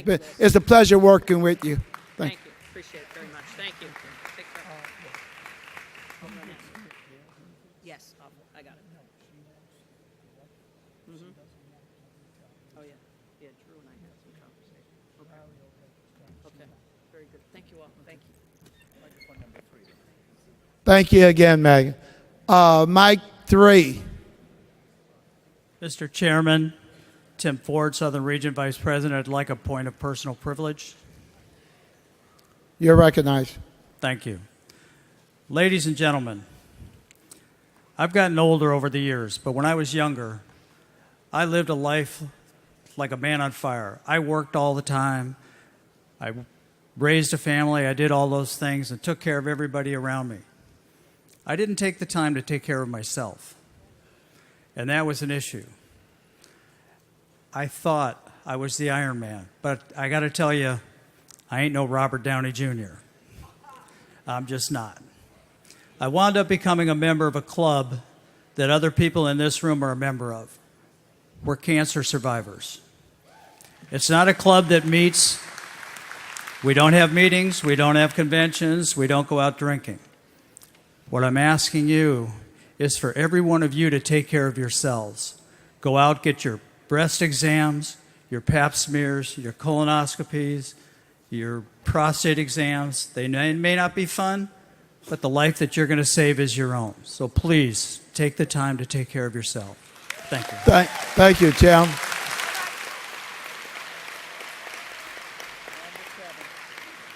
Mic number 7. Mac Littles, Branch 35, Philadelphia.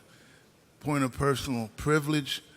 Louis, I rise to bring to the attention of the delegates at this convention that a longtime NAPS member and delegate from Branch 35, Charles Polk, is passed. Many of you know him. He's been an avid delegate on the floor, and he died from that dreadful disease of ALS. So I just ask all of you, those of you who may be taking the ice bucket plunge, just remember our dedicated member, Charles Polk, in your pledge. Thank you. Thank you. Our prayers go out to the family and up, because I knew Charles personally. He was a dedicated member. Thank you. Mic number 4. Ray Elliott, Branch 289. I like a point of inquiry. Dealing with that, I spoke on the resolution from 2012. I like to read the second resolve before I go into the rest of this. It says the committee submit resolution to the 2014 convention in San Diego, California. The committee did not submit its report. It came verbally. Submitting means in writing. Therefore, being that the resolution was verbal, and I had no recollection, any commitment to writing a new resolution, being that the time limit at that time was after 4 p.m. So I would like at this point to be able to change the rules of the convention and ask for the convention's support on the change of rule. On number 3, I think, Rules Committee.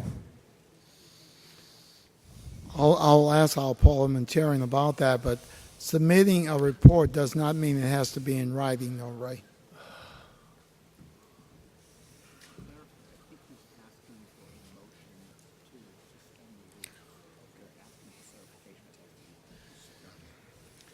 Parliamentarian just told me, are you asking to suspend the rules? Could you clarify? Correct. So that there's a rule that says that all resolutions have to come by Tuesday at 4 o'clock. And so what he's asking for is a motion to suspend that rule. 50%. Two-thirds. It requires a two-thirds to suspend that rule, which would allow him to make the resolution now. Okay. It's a second first. Yeah. I need a second on your motion.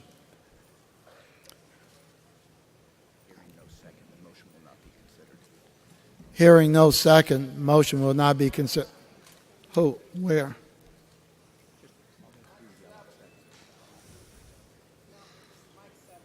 Mike 7. Manuel, Branch 548, I second. Thank you, man. Now there's a motion to suspend the rule regarding making resolutions late, and it's a two-thirds requirement. So Okay. all in favor, say aye. All opposed, say no. There you got it. There is a motion, and it's been properly second, to suspend the rules to add language to change the rules, that we will be able to add a resolution by the end of today to allow Ray Elliott to make that resolution. And it's been second. So we need a 2/3 majority vote. So all those in favor of the motion to suspend the rules to allow the resolution that Ray Elliott addressed to the floor, all in favor of say aye. All opposed say no. Motion failed, Ray. Thank you. Mike 3. Bobby Bach, Branch 321. On Tuesday in the afternoon, we talked about the hotel and stuff like that. Not to berate it any further, but we sent a message to our leadership that we're unhappy with the hotel. Have we gone to the hotel to get any givebacks? Perhaps maybe a percentage off for lunch or dinner or something to that? Bobby, before the session was over with, I contacted our meeting planner, and he then went directly to the hotel. Now, the hotel, in response, again, says that any delegate who is not satisfied with the accommodation, please contact them, and they will make arrangement either to fix it or they can change to another hotel. Now, at that moment in time, they also mentioned all the delegates are not unhappy. So a general refund is not in call for, but a delegate can go and petition the hotel and show them the inadequacy, and they can address it with each individual delegate. But we did. Well, I wasn't looking for a refund. But, there was a big hassle checking in rooms and stuff like that. Perhaps we can get a percentage off at lunch, or if we're going to eat on property, for the membership. I understand you're not going to get a free room. I understand that. No, we are still in consultation, and we can take that. But the idea that they stressed was that every delegate didn't have any problem, all the problems that were mentioned.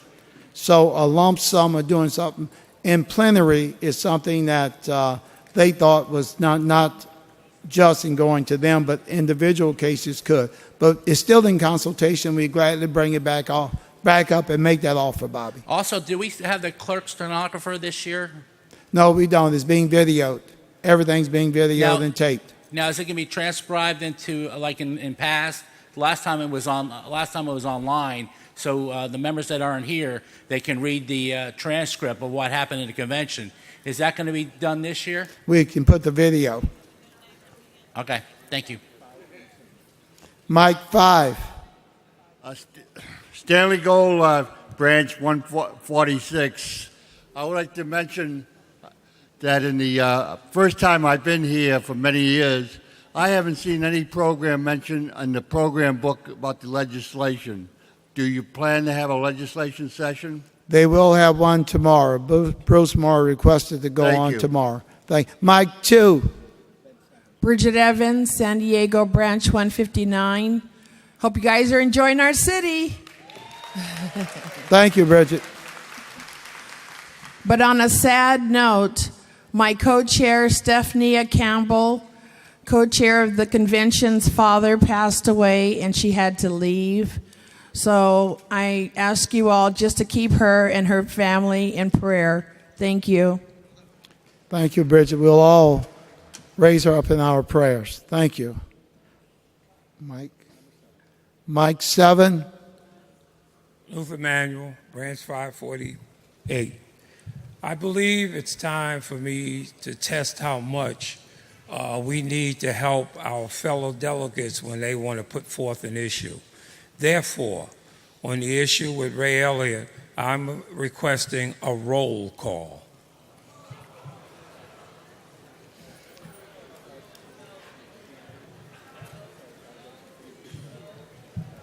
Does it have to be second? Okay. We have heard a request for a roll call, and that's take at least 40%. So all those that... Number 4, point of order. Yes, point of order, Mr. President. Sam Morse, Branch 73. The former gentleman, he referenced rule number 3 in the operation of the convention.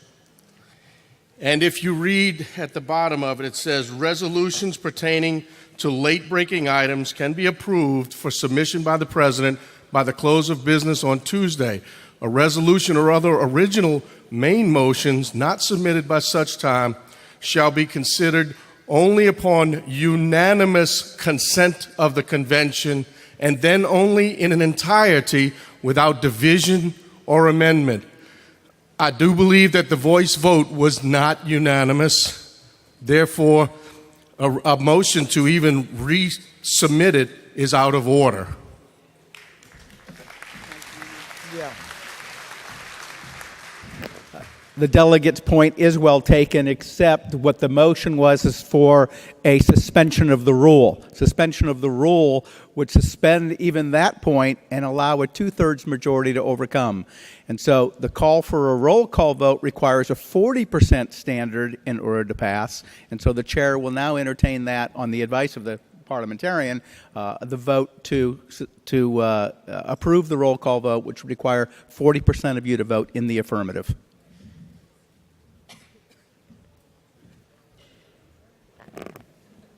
All those in favor of a roll call vote, please say aye. All those opposed, say no. No! That's outstanding.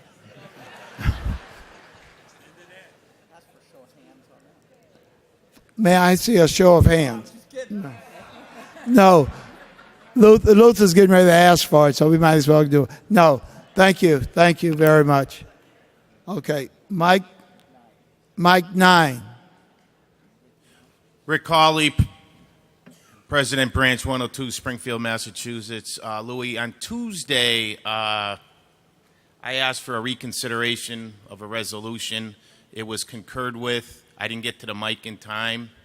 I also concur with it, but I believe there's some verbiage in there I'd like to change to better reflect management.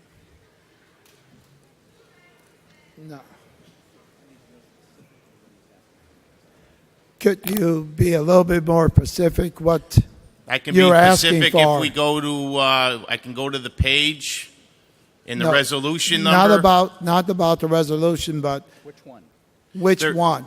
Well, it's resolution 77. I didn't get to the mic in time where it already was passed. I don't have a problem with the resolution. I have some problem with a couple of words in the resolution. Okay. Are you asking for a vote to reconsider the motion on resolution number 71? It's resolution number 77 on page 100, and I just would like to change. Okay, but you can't just change anything without first making the motion to reconsider. Well, I did that on Tuesday, and Louis told me to bring it back up on Thursday. So yes, Okay. that's what I'm asking. All right. And so, did you vote on the prevailing side originally of that motion? I did. All right. Then we can consider that motion to reconsider, as long as there's a second.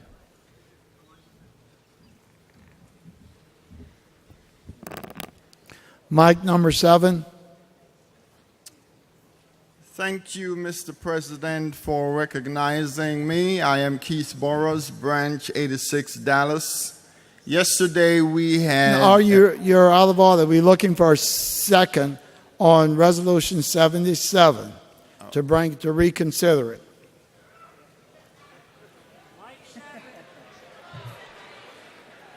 Mike number 7.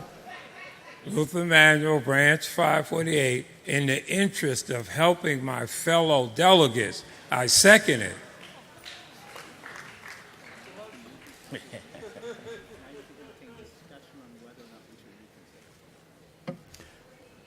It's been moved and second. Now we're going to entertain a discussion on reconsidering it. Should we reconsider it?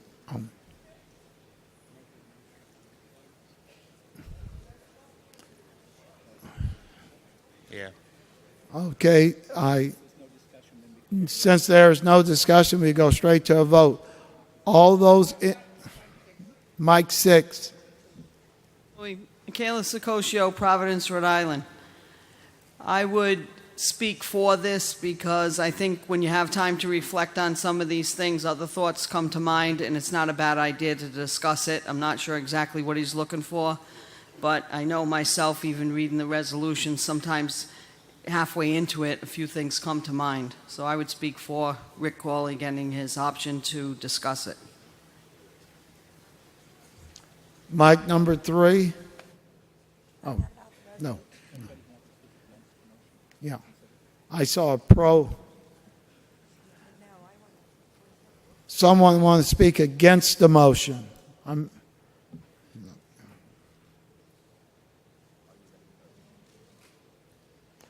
Are you ready to vote?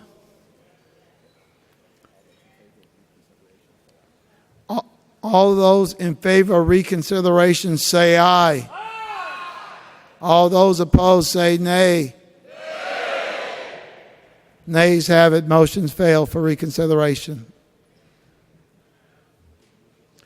Now, at this time, we had two changes to the balloting committee. In the Mink area, we need to place Debbie Closer, Branch 36. And from the Central Gulf region, we need to add Brenda Chambers, replacing Judy Manning.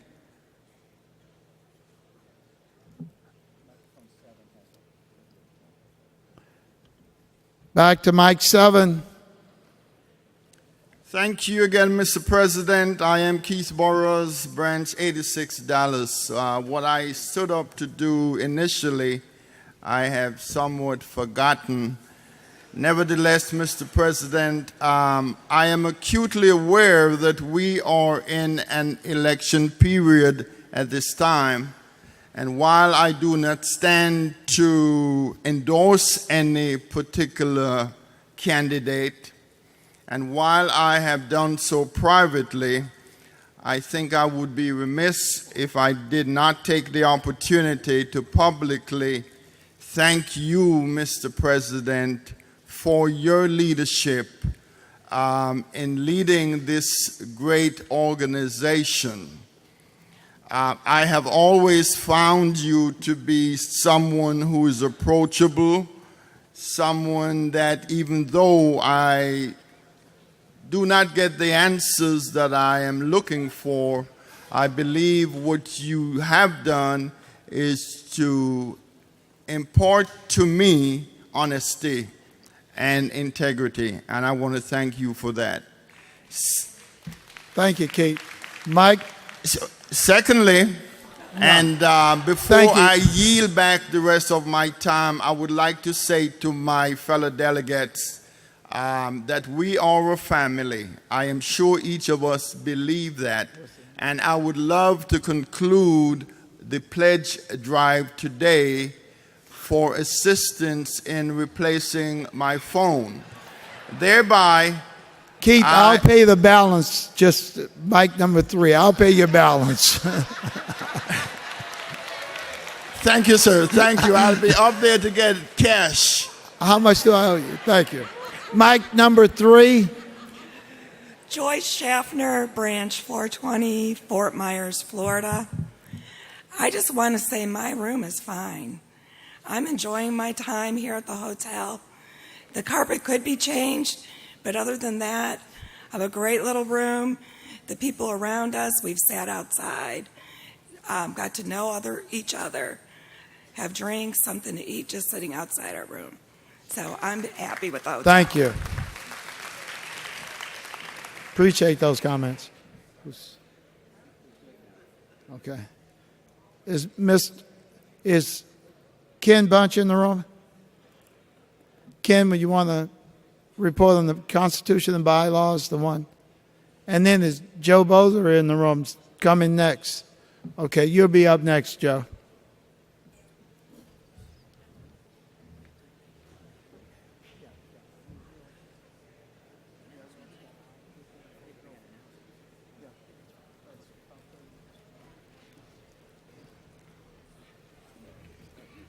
At this time, I would like to recognize Mr. Ken Bunch.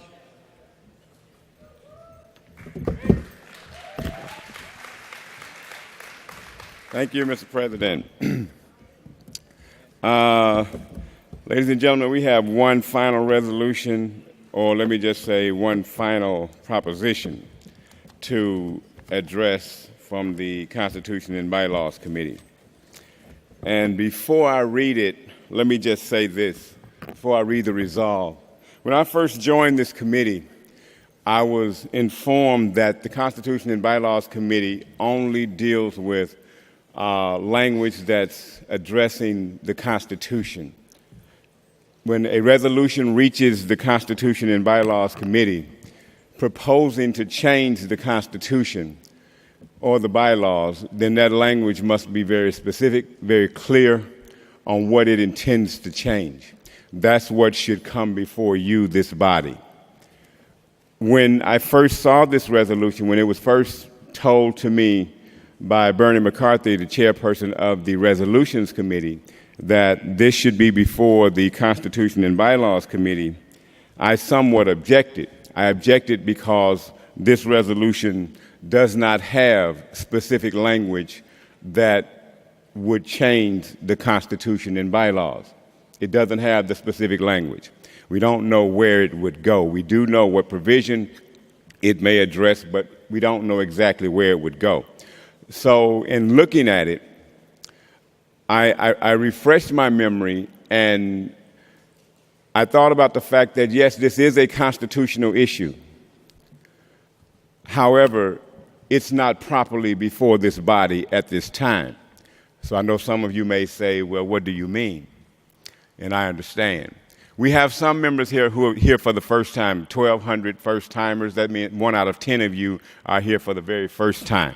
So I think it's important that you understand something. This resolution does involve the Constitution of the organization, but in its present form, what it is a proposition. And a proposition is addressed in Article 15 of our Constitution and bylaws. However, a proposition has a different route, if you will, to go through in order to become a part of our Constitution and bylaws.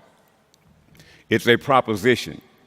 And when it goes through that route, then that proposition becomes a valid resolution and can come before this body for approval. So because it does not have specific language, it is the consensus of the committee, and I won't say consensus, it is unanimous of the Constitution and Bylaws Committee that this resolution not pass this convention in this form because it's not properly before you. But I will read it so that everyone is clear on what we're saying. Resolved that it's number 81. It's on page 102. I'll give everyone an opportunity to get there. Resolution number 81.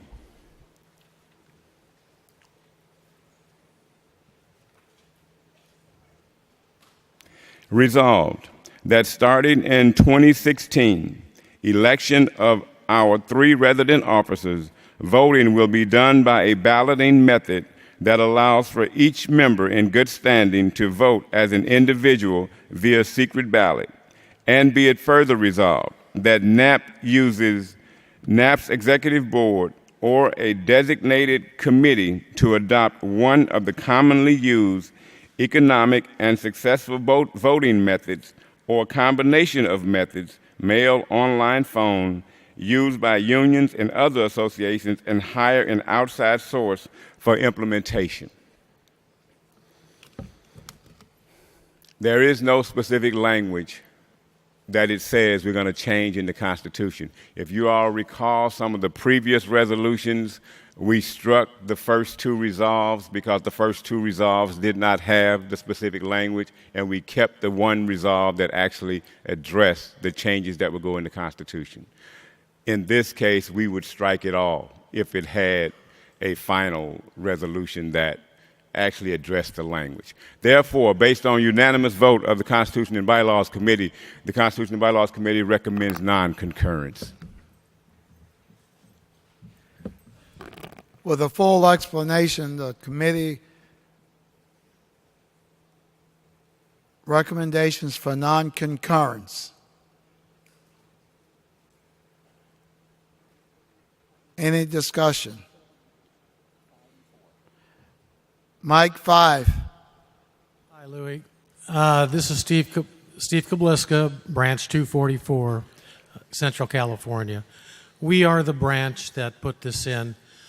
We were in 2012, we brought this up in the Resolutions Committee, and the only statement they had at the time was that it was not cost effective. We brought it back in the same form, and we wanted to give the board, the national board, our president, vice president, and secretary treasurer, the option of making the changes necessary, giving you carte blanche to make sure that it got done in a very I would say, frugal manner, or as best could be done. I understand now that it would be a large change to the Constitution, but I want to give you just a point of interest. We need to get into the 21st century. We are the last organization to let our members vote for their national board. It's time that we gave them that privilege. These are the people we represent. I do believe that they're smart enough and they will take the time to vote for these individuals. I think it's time that we get into that frame of mind. And it's one thing that I've heard, the only thing that's constant is change. And we need to do that to be a better organization and give our people the opportunity to elect our national officials. Thank you. To address your comments, Steve, the chairperson in 2012 is right behind me, Ken Bunch.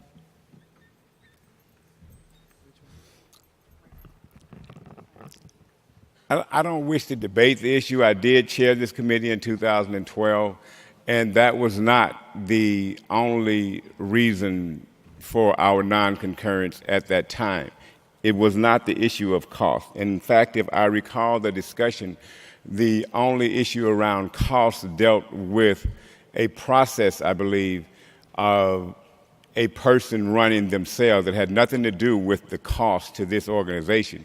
It had to do with the cost an individual would incur if they chose to run. And that was just a question that was put to the objectors. What would they say to that argument? What I encourage the committee to do while we're in session is to put all of their arguments on the table, because we know that objectors may come. And my effort as the chairperson is to hope that we have heard all of the arguments from the committee prior to the objectors coming in. And my goal in that committee is to try and get all those arguments out in committee prior to the objectors coming in. So when the objectors come in, I usually just ask the question, what do you say to this argument? I don't tell them what to think or tell them our opinion. I usually ask the objectors, what do you say to the argument that it may not be cost effective for a person running? So no, that was not our reason for rejecting the resolution in 2012. Thank you. Okay. Mike 3. Neil Baker, Branch 104, member of the Executive Board. I speak to this issue knowing that the post office is looking for revenue generation, and this process would produce a lot of extra mail. However, I'm at a pro Mike, which agrees with Mr. Bunch. And although we need that extra revenue, somebody said that the members are smart enough who to vote for. How come 95% of the members aren't smart enough to come to a meeting? Therefore, I don't think that those people that don't come to a meeting and aren't in this room will even know who they're voting for.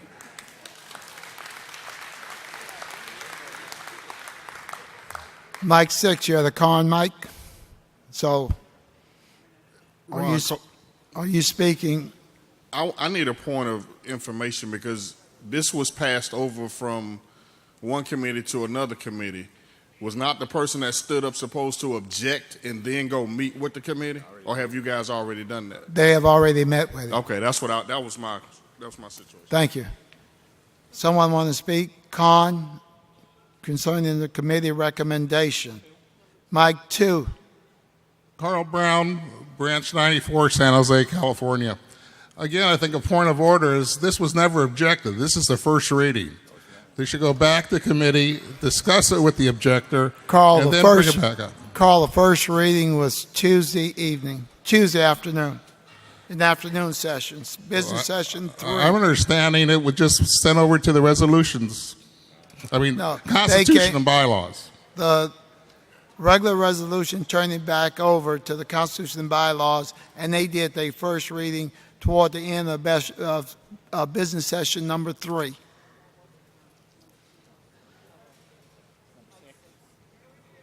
Mike 6, looking for a con. Mr. Chairperson, William Rodriguez from Branch 146. I call for the question. Question been called for. All in favor of calling for the question, please say aye. All opposed, say no. Ayes have it. The question been called for. All those in favor of the committee recommendation. Luther, I need some help up here. You've done a fantastic job. All those in favor of the committee recommendation of non-concurrence, please say aye. All those opposed, say no. Ayes have it. Committee recommendation of non-concurrence is adopted.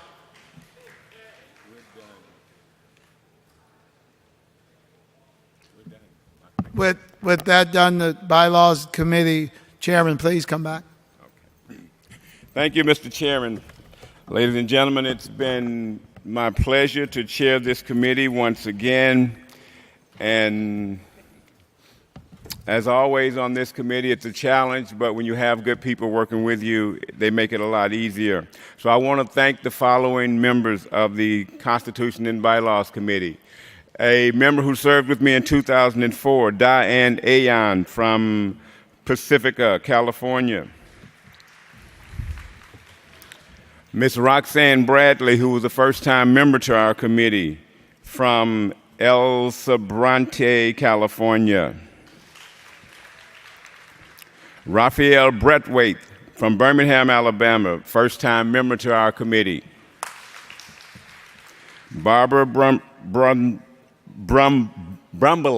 I'm sorry, Barbara. Barbara Brumbelow from Long Beach, California, served with me in 2012. Thank you, Barbara. Kent Buckley from Phillips Ranch, California, first-time member to the committee. Thank you, Kent. Rich Caruso, my co-chair from Omaha, Nebraska. John Farrow, who served on the committee time when I first came to the committee years ago, from West Milford, New Jersey. Patty Lynn, first-time member to my committee from Tamanac, Florida. Sam Morse from New Orleans, Louisiana, first-time member to our committee. Eugene Smith from Woodbridge, Virginia, first-time member to our committee. Leah Tectris from Valparaiso, Indiana, first-timer and first-time member to our committee. Dennis Wesley, veteran of our committee from Chicago, Illinois. And Margaret Young from Indianapolis, Indiana, first-time member to our committee. Ladies and gentlemen, on behalf of the Constitution and Bylaws Committee, thank you very much for your attention. And I'm Ken Bunch, your chairperson.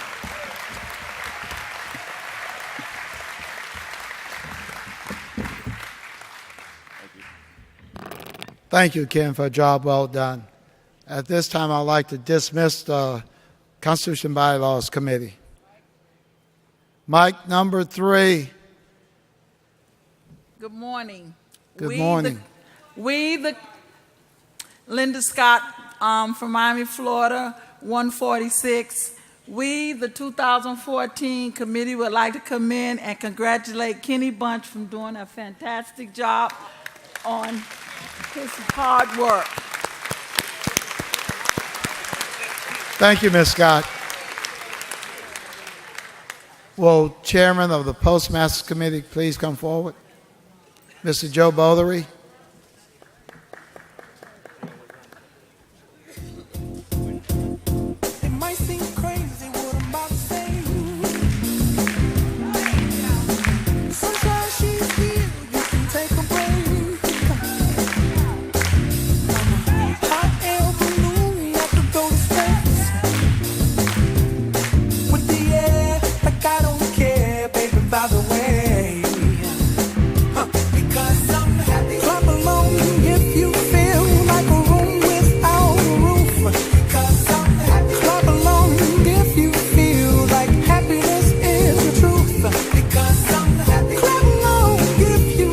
feels like. Happiness is to you.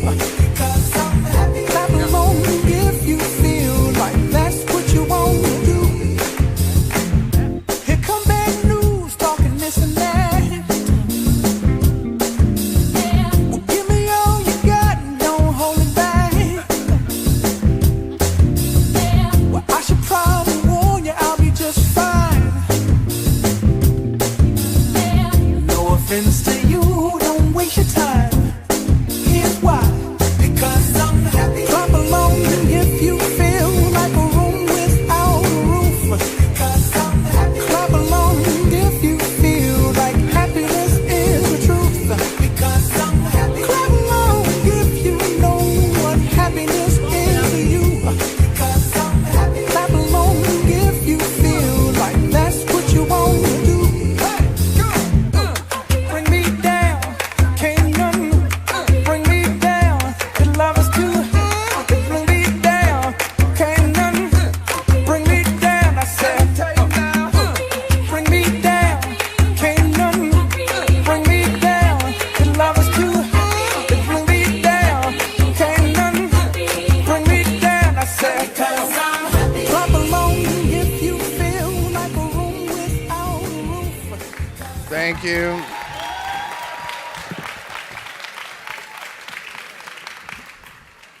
I don't know if you noticed, but we're all happy to be here. I think San Diego's doing a great job. I'm certainly having a good time. And I certainly have no problems with my room either, but that might not be a good subject right now.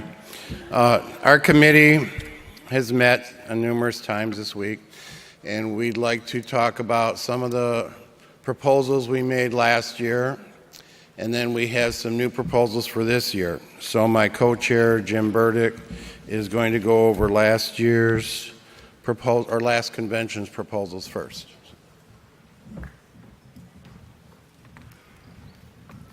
Morning, all. I'd just like to say that all of ours were concurred with and the body went along with, so thank you all. Okay, maybe not. We've been doing this for a few years now, and we've tried to come up with ideas to help the organization and to help them get postmasters into the organization, as well as all members, but basically all, to get members, new members. Some of the ideas we came up with in the past had some impact, and some we've come up with again this year to try and, let's say, expand on them.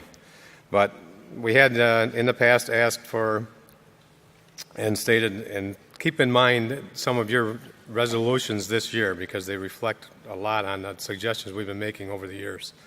But with the thousands of postmasters that were impacted and to be impacted by the Post Plan 2014-246 cutting of offices, which was mentioned by Megan today, we had asked a couple of years back and conventions back that NAPS take an active lead in seeking the ability through the postal headquarters to get work through the POOMs and district managers to get postmasters to be allowed to fill some of the vacant 17 positions so that they could get experience to bid these positions before 2014 came up and they lost their jobs. That was inconsistently implemented in certain areas. As we've discussed in our meetings, some POOMs took it upon themselves to do it, and we actually got some of these postmasters to get experience and wrote for the positions. But as you all know, it's still not happening. They're promoting craft into these positions too. Now your Resolution 78 actually asks that they allow people impacted in plants and the closings to get the same type of experience out in the field in detail so that they can write for positions and be qualified. So we're kind of in line with what we've been asking, and you're doing the same thing now. We also went with the $25 gift card for new members as well as the persons being recruited. NAPS implemented that and went along with that suggestion. We asked that NAPS branches, or we've suggested that NAPS branches at large review Constitution and bylaws to determine if there's any conflicts with the NAPS Constitution and bylaws, including postmasters when applicable. A lot of wording has changed. I don't know about how many of you, but most of these people here went back to their branches, and we added postmaster, taking out the conflict in the Constitution and bylaws, so that now that's not there. We ask that branches, upon taking it upon themselves to send out a generic letter to all postmasters and then tweak, well, not generic, but we get one, and then you guys tweak it locally to send out to local postmasters about branch meetings and try and get some input to get them to come and discuss some issues with that they have as well. And part of this is because we're trying to get networking amongst the postmasters with people who are not, well, let's say op support, with people who are in the positions that are there to help us. Okay, we go to op support, we go to HR, we go labor. You guys are the positions in those, or guys in those positions. Try and get away from just postmasters at meetings, to go to one of your guys' meetings and so forth, and get help or get to know the people who can help us do our jobs. And that's good networking. So postmasters like that. If you can sell a postmaster on that, not just the representation part, but on something like that, they may show up. They may come and say, "Oh, you're the guy I talked to on the phone. This is what I need help with," and they get to know the people. That's what NAPS is for, networking.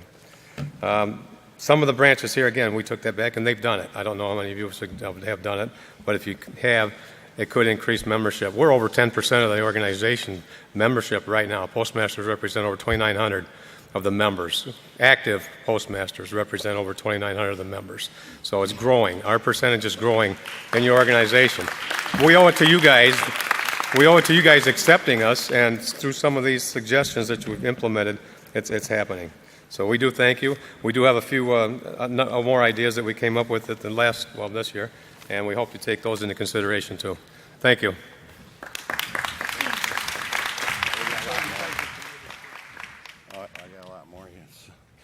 Okay, can I just for a minute have all postmasters that are present stand up? Retired or active? Wow. Thank you. That's a lot of postmasters we have in this convention. Currently, we have around 2,900 postmasters that are members of NAPS, and it looks like probably 10% of them are here. That's good to see. Now, we have some recommendations this year, 6 recommendations. And to give us that list, we have one of our first-timers here, George Mott III, so if you'll welcome him, and he'll go over the new proposals.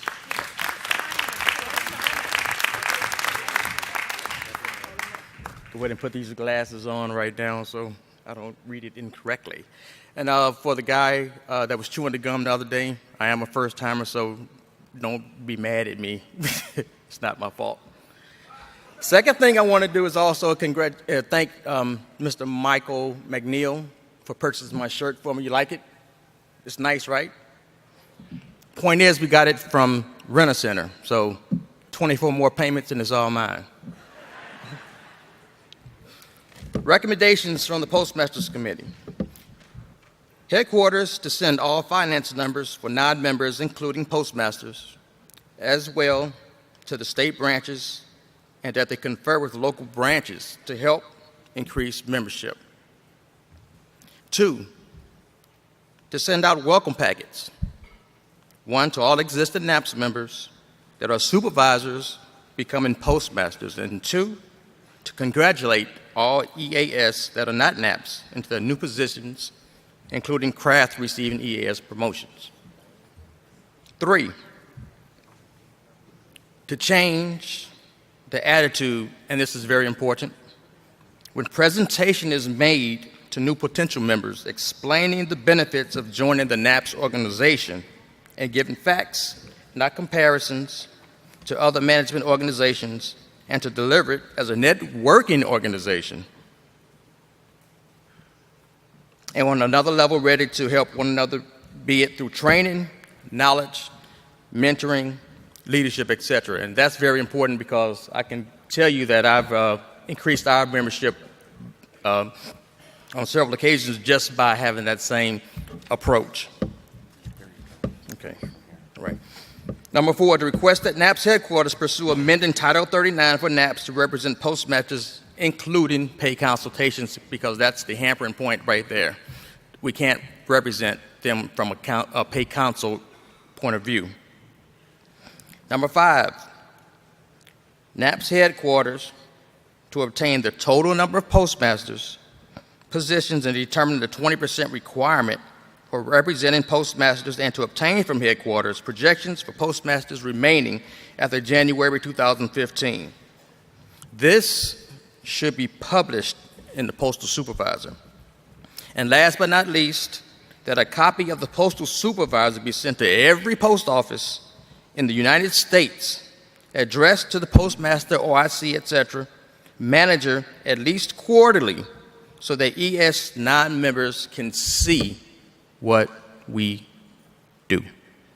Thank you.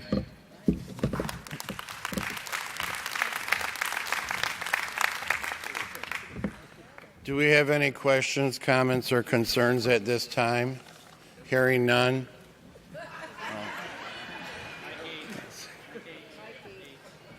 How can you see? Mike 8. Good morning. My name is Kathy Clapp, Branch 66, Portland, Oregon. In 1996, in Portland, Oregon, the delegates voted to allow postmasters full membership rights in NAPS. When I was selected for a position as a postmaster, I chose NAPS as the only organization I wanted to belong to. I do not belong to NAPS or the League. My husband was the first postmaster ever to serve as a national executive officer. I served on the first postmaster committee, which was established by President Palladino to ensure postmasters were recognized and welcomed into this organization. I was just recently very disturbed by a comment that was written in the National Postal Supervisor, and it reads as quoted: under post plan, about 3,000 postmasters have been impacted and forced to look for new positions. Many have decided to retire and move on to the next phase of their lives. But those remaining are looking for new positions and will be competing with our members for positions. I want to remind President Atkins that I and the other 2,900 postmasters that belong to this organization are your members.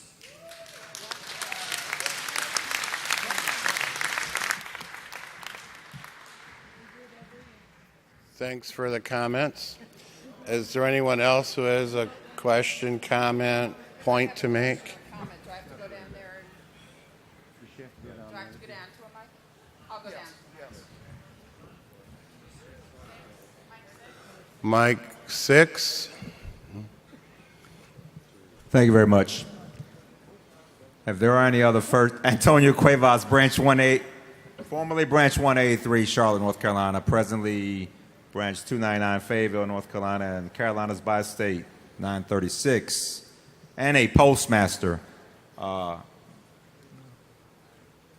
Just a point of information. I'm a NAPS, longtime NAPS member since I became an EAS employee, and I'm also a NAPS member, so I don't want anybody to get in a situation where they have to feel like they have to choose organizations, because they all serve the right cause and for the right benefit, and I think our executive board would agree that we don't want to get in a position where we're saying we're only going to be one part of one or the other.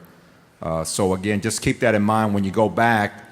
Don't discourage your members from being in the League or NAPIS just for the sake of joining NAPS. And I understand there's some dues impacts there, but at the end of the day, they're all working for the greater good of all of us as EAS. And God bless and thank you. Thanks. Mike 6 again. Thank you, Roberta Hogue, Branch 53. I'm also a NAPS and a NAPIS member, and I'm going to reiterate what Antonio said, but add one more thing. Some of the NAPIS branches locally, I'm not going to mention names, inform their postmasters when they become postmasters that they can only belong to one branch. I think the message has to come down to the NAPIS branches that dual membership is not a bad thing, that it is strength in numbers. The same way NAPIS works with NAPS at the headquarters level, we should also work together at the local, state, and regional level. Postmasters are proud to be postmasters, but they didn't forget where they came from. And being a dual member is not a bad thing. And hope to see you, some of you at the National NAPIS Convention in Atlantic City. Thanks, Roberta. We have been trying since postmasters have been accepted into NAPS to change the atmosphere out there, because we still have POOMs and district managers that don't understand why I, as a postmaster, come in to represent a supervisor. And there's still some of that confusion out there, and it's been almost, 20 years?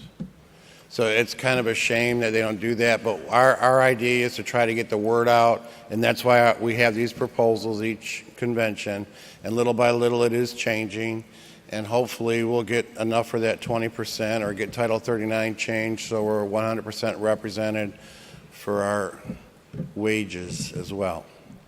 Is there any other questions, comments, concerns, ideas? I can't see anything up here, but holler. Okay. Did you want to dismiss us and then I can thank them? Okay, I'd like to thank my committee. Oh, they're right here. Everybody here. Okay, get rid of this. Could have been worse. It could have been feathers, so I can't complain. Okay. Delegate at mic 2. Delegate at mic 2. Oh, you just wanted to test to see if I was looking that far away, huh? Okay. Turn it back over to Joe. No. You even see that? No. Okay, thanks for your opinion. Sylvia Acevedo Dominguez. She's from Branch 373. I'm Joe Beaudry from Branch 925, Michigan.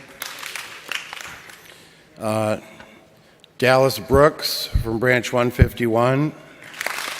Jim Burdick from Branch 213. Marcia Danzy from Branch 197. Laura Hires from Branch 130. Rick Hunter from Branch 300. Sammy Jones from Branch 405. Phoebe Jordan from Branch 248. Rick Kinsvatter from Branch 929. Cheryl Moffitt from Branch 81. George Mott III from Branch 132. Joseph O'Donnell from Branch 20. Edith Roundtree from Branch 154. Stephen Shaver from Branch 122. George Shellstad from Branch 275. No, I said that wrong. Eric Shellstad from Branch 940. It's them SKs, they get me all the time. Susan Wyckoff from Branch 77, and Janet Urozik from Branch 157. I'd also like to thank Phoebe and Phoebe and Edith for being the secretaries for our committee and all their extra efforts in typing everything up for us. Thank you.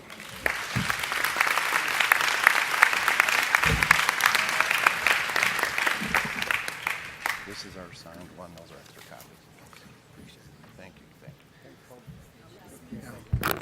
Thank you, Joe, and thank the committee for their efforts, their commitment to make this a better organization. Thank you, Postmasters. Love you all.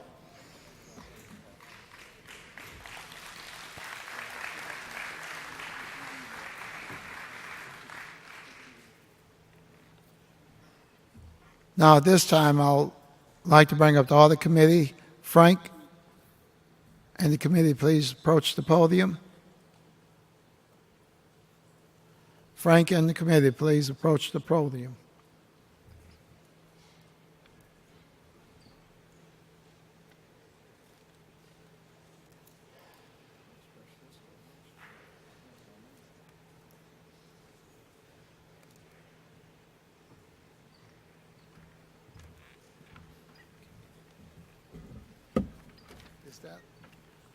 That's the one you left me. Oh.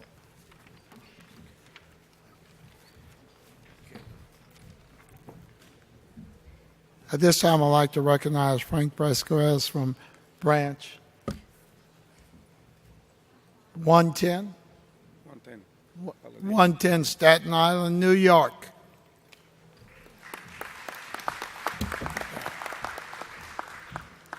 Good morning, everybody. To begin with, please remember in your prayers my friend from Branch 159, Stephania Campbell. Lost her father, so that is hard. So we met on Sunday. Came in early, we met on Sunday, and I'm going to read you the report that we have after we did all the paperwork. The audit committee reviewed the records pertaining to the vendors, bank statements, and the records of NAPS Property, Inc. The committee selected 40 vendors from the following 4 months for the audit: June 12, July 2012, and January 2014, February 2014. The documentation of income and expenses of the organization were in order. The records were in order. The records pertaining to NAPS property were also found to be in order. The audit committee recommendation from 2012 were in compliance as noted. Executive board members should submit vouchers in the period immediately following the new fiscal year, separated from the vouchers from the previous fiscal year. The committee recommendation for 2014, we request that executive board members submit vouchers with the list of attendees and the event they are attending. Respectfully submitted was Stephanie Campbell and myself, Francisco Vasquez. Yeah, I got him over here.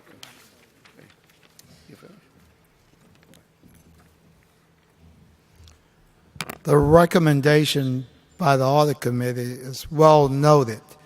That process is in place, but as you know, your month and an error was made, I guess not intentionally, for somebody not to attach the attendees or let anybody know about the event.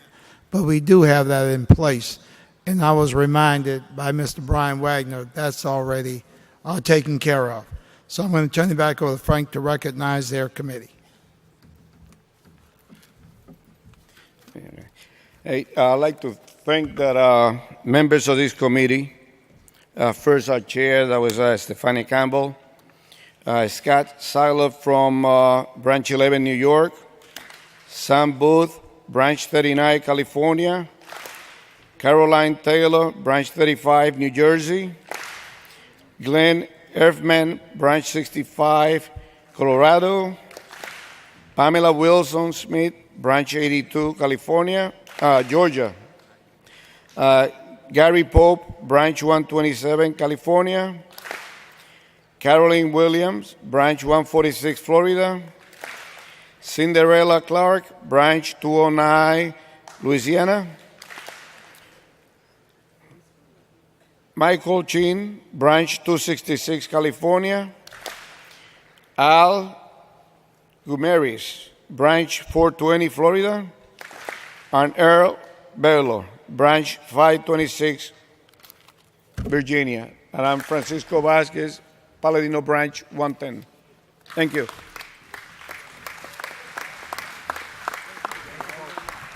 Thank you, Frank, for the hard work. And again, let's remember Stephanie Campbell. Her father passed away yesterday, so we'll lift him up in our prayers. Thank you, Frank and committee, for your hard work. Appreciate you. The committee is dismissed.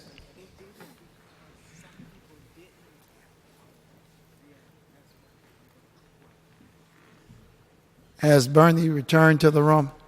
Bernie McCarthy? Yeah. The chair would like to recognize Bernie McCarthy and the Resolution Committee.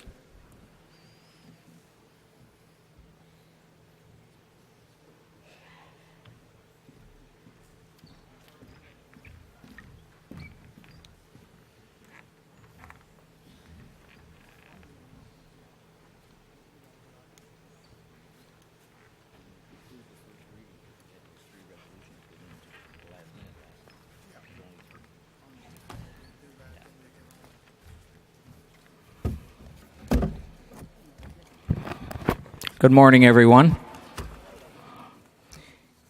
Each of you should have 3 additional handouts that were given to you, I believe, either at the close of business yesterday, or not yesterday, but Tuesday, or this morning. There should be 3.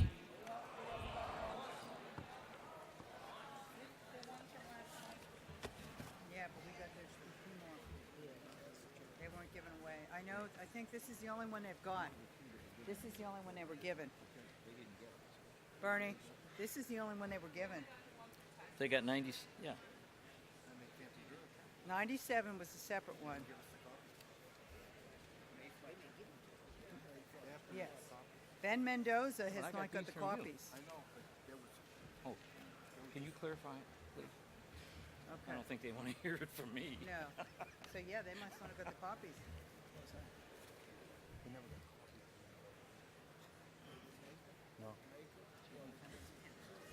Ladies and gentlemen, we received 3 late resolutions. Resolution number 100, it was from the NAPS Texas Branch 103. We have as 100, 101. I'm reading these numbers, you don't have them, and that's the problem. We have the next one, 101 from Branch 103, and number 102 from Austin Branch 9 in Austin, Texas. Which one? 102. 102. Yeah, this was in The only one that we received copies for was 102. Wouldn't be if those other 2 weren't accepted. Now,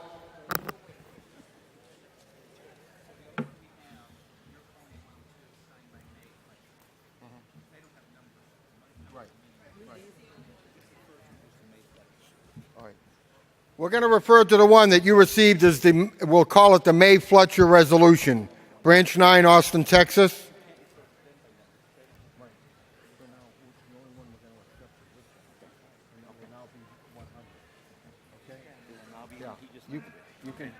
You can address that.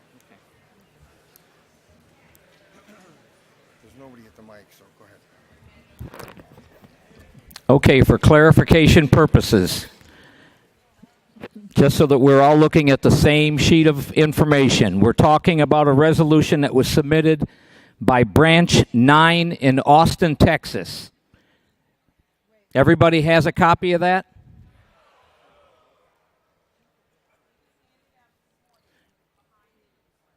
I'm told it was handed out this morning behind the newsletter.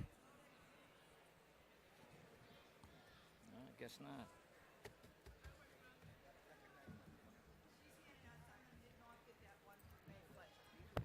Mic number 1. Delegate at mic number 1. Good morning.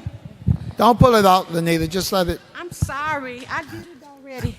Lenita Pitts, Chicago Branch 14, Elizabeth R. Flamone Memorial Branch. Point of personal privilege. I'd like to make a suggestion that for these late-breaking resolutions that are being passed out, it would be a great idea if you can also put it on the screen like you did yesterday for some of the other resolutions. That way those that didn't have a copy can follow along on the screen. So I know you all did that with the audiovisual team yesterday. So any and all resolutions that are not in the book, I'd like to strongly recommend that you also put it on the screen. That way everyone can follow along. Thank you. Time permitting, we can do that. Mic number 4. Sam Morse, Branch 73, New Orleans. Mr. Parliamentarian, with the last sentence in number 3 of the operation of the convention now apply that it has to be considered only upon unanimous consent of the convention and then only as an entirety without division or amendment, because we did not receive it by 4:30 p.m. on Monday. And it was a resolution pertaining to late breaking item.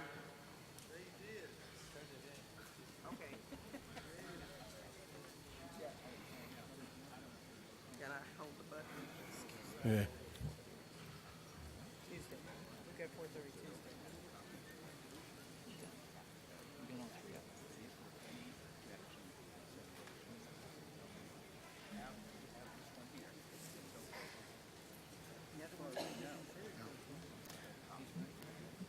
did we receive any copies to distribute? No, with not receive delegates, because we didn't receive any copies, we can't consider it. Unless there's unanimous consent by the body. Delegate at 3, you have a point of order.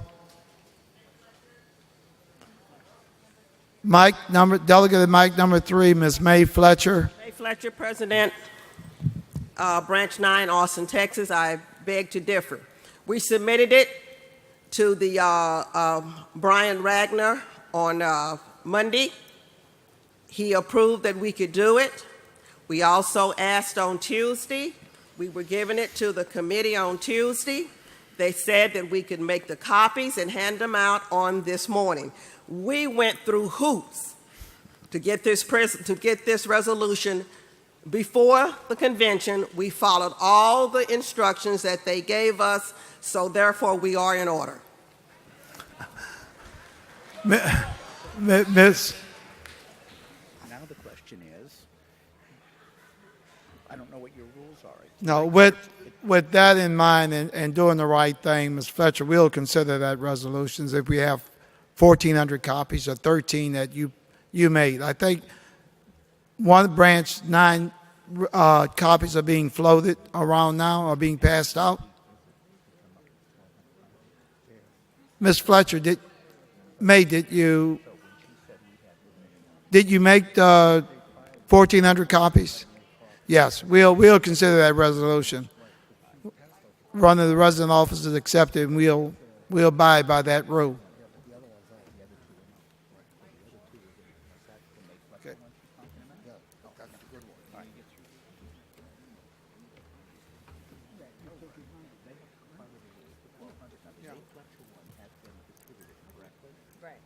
Right, it was accepted Monday. Brian just verified that. But for future reference, all resolutions and submitted at the convention should go to Mr. J. Clarkey. I think, mic number 4. Sam Morse, Branch 73, New Orleans again. Mr. President, what I would like to do is pull another Luther here. Please, if you have resolutions to submit, or if you plan on doing anything other than sitting in your chair, starting on page 123 is the rules that you have to follow. And just like the President said, if you're going to submit a resolution, it goes, and I quote, to the Executive Vice President, not the Secretary Treasurer. And I accept that you plan to voice this, but my point of information is that if you're going to do it, and I don't mean this to sound rude, but please do it correctly. It doesn't say anything about a Secretary Treasurer. It specifically states that it goes to the Executive Vice President. Thank you, sir. Thank you. We'll consider the resolution. Mic number 7. Luther Manuel, Branch 548. The previous speaker addressed most of what I was going to say, but now we have 3 resolutions. Some have one, some don't have the other one. No, we're talking about the one submitted by, I'm going to refer to it as the Ms. May Fletcher resolutions. I don't believe the other copies were given to the other 2, but all the inquiry makes, the other 2 resolutions did make 1,500 copies, 1,400 copies, 1,300 copies, whatever is needed to give to every delegate. So I'll need to address that after finding out information, but I don't think those copies were made.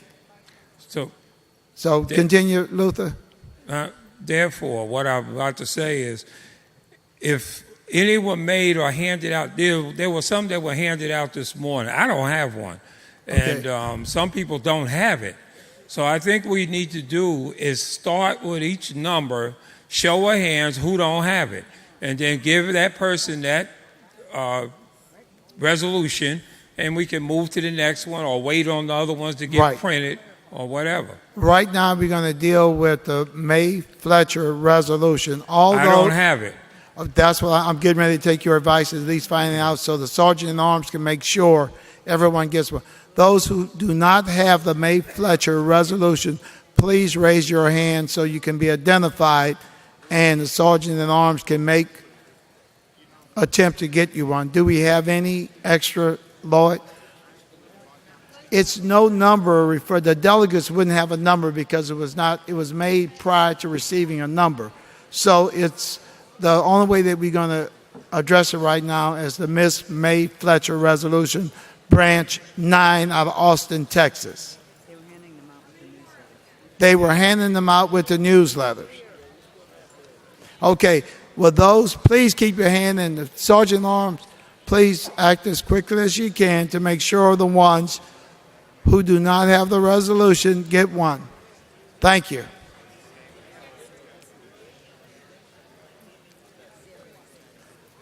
While we're doing that, and to make sure everyone gets one, mic number 4. Mic 4. Good morning. Good morning. How you doing there, Louis? I'm doing just peachy. Well, that's good. I am too. Thank you for asking. My name is Jesse Austin, branch 122, Houston, Texas.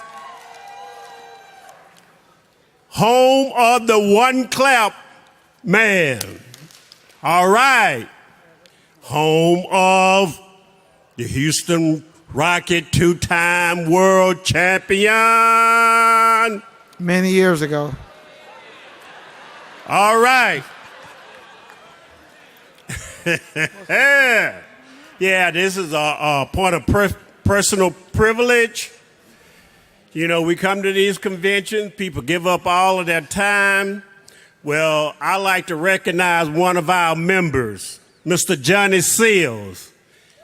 He and his wife, Melba, been married for 42 years, and they are celebrating it here at this convention. Isn't that a blessing? That's a blessing. All right, thank you. Thank you, Jesse. You know, it comes to mind. One other thing, I forgot. I just want to say that my stay in this hotel has been fantastic. I know it's a lot of people has had a lot of problem, and my heart goes out to you. But my stay has been perfect from the day that I got here, and all of the events that the branch has put on has been fantastic, and thank you. And let's have a good convention. Thank you. Thank you, Jesse, and I know the branch appreciate that. Thank you. Any other mics?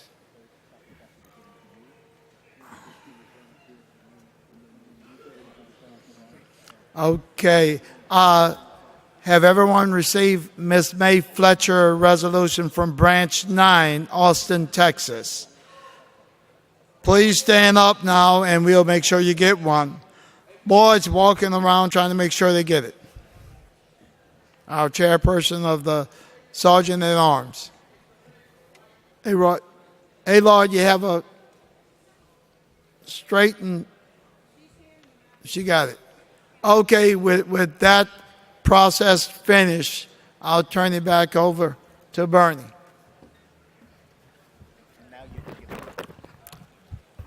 Everyone has a copy, right? Okay, we're going to number the resolution you just received. The handout is now resolution number 100. Please write 100 on your copy so you know which one we're talking about.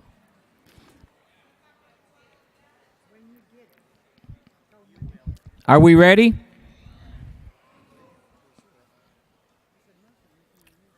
I should go ahead, right? Okay, here we go. Resolution 100. Resolved that each committee will have at least 1/4 of the committee members be delegates who have not served on any committee in the past 4 years. The committee's recommendation was for non-concurrence, and part of the thought process behind that was the committee felt that they didn't want to tie the hands of the national president when it came time to exercise his or her right to assign committees. Again, committee's recommendation was for non-concurrence. Committee recommendations for non-concurrence. Are there any objections? Mic number 4. Bob Bradford, Branch 203, a home of too dang many Republicans. I object.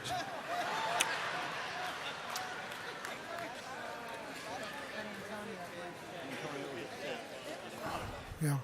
Committee resolution be carried over for a second reading.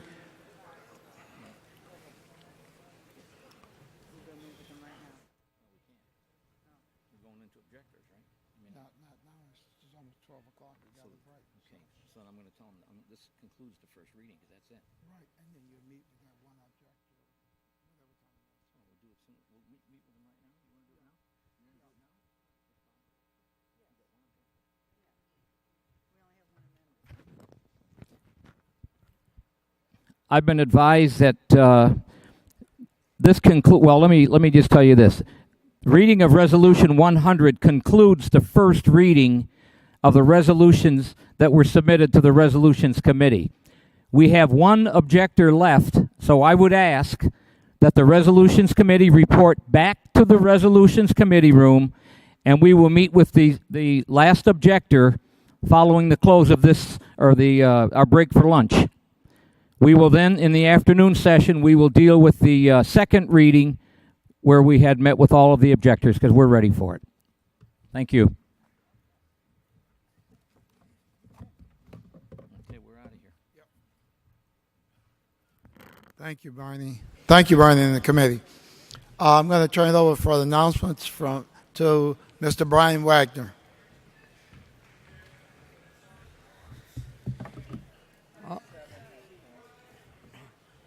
Delegate at mic 7. 548.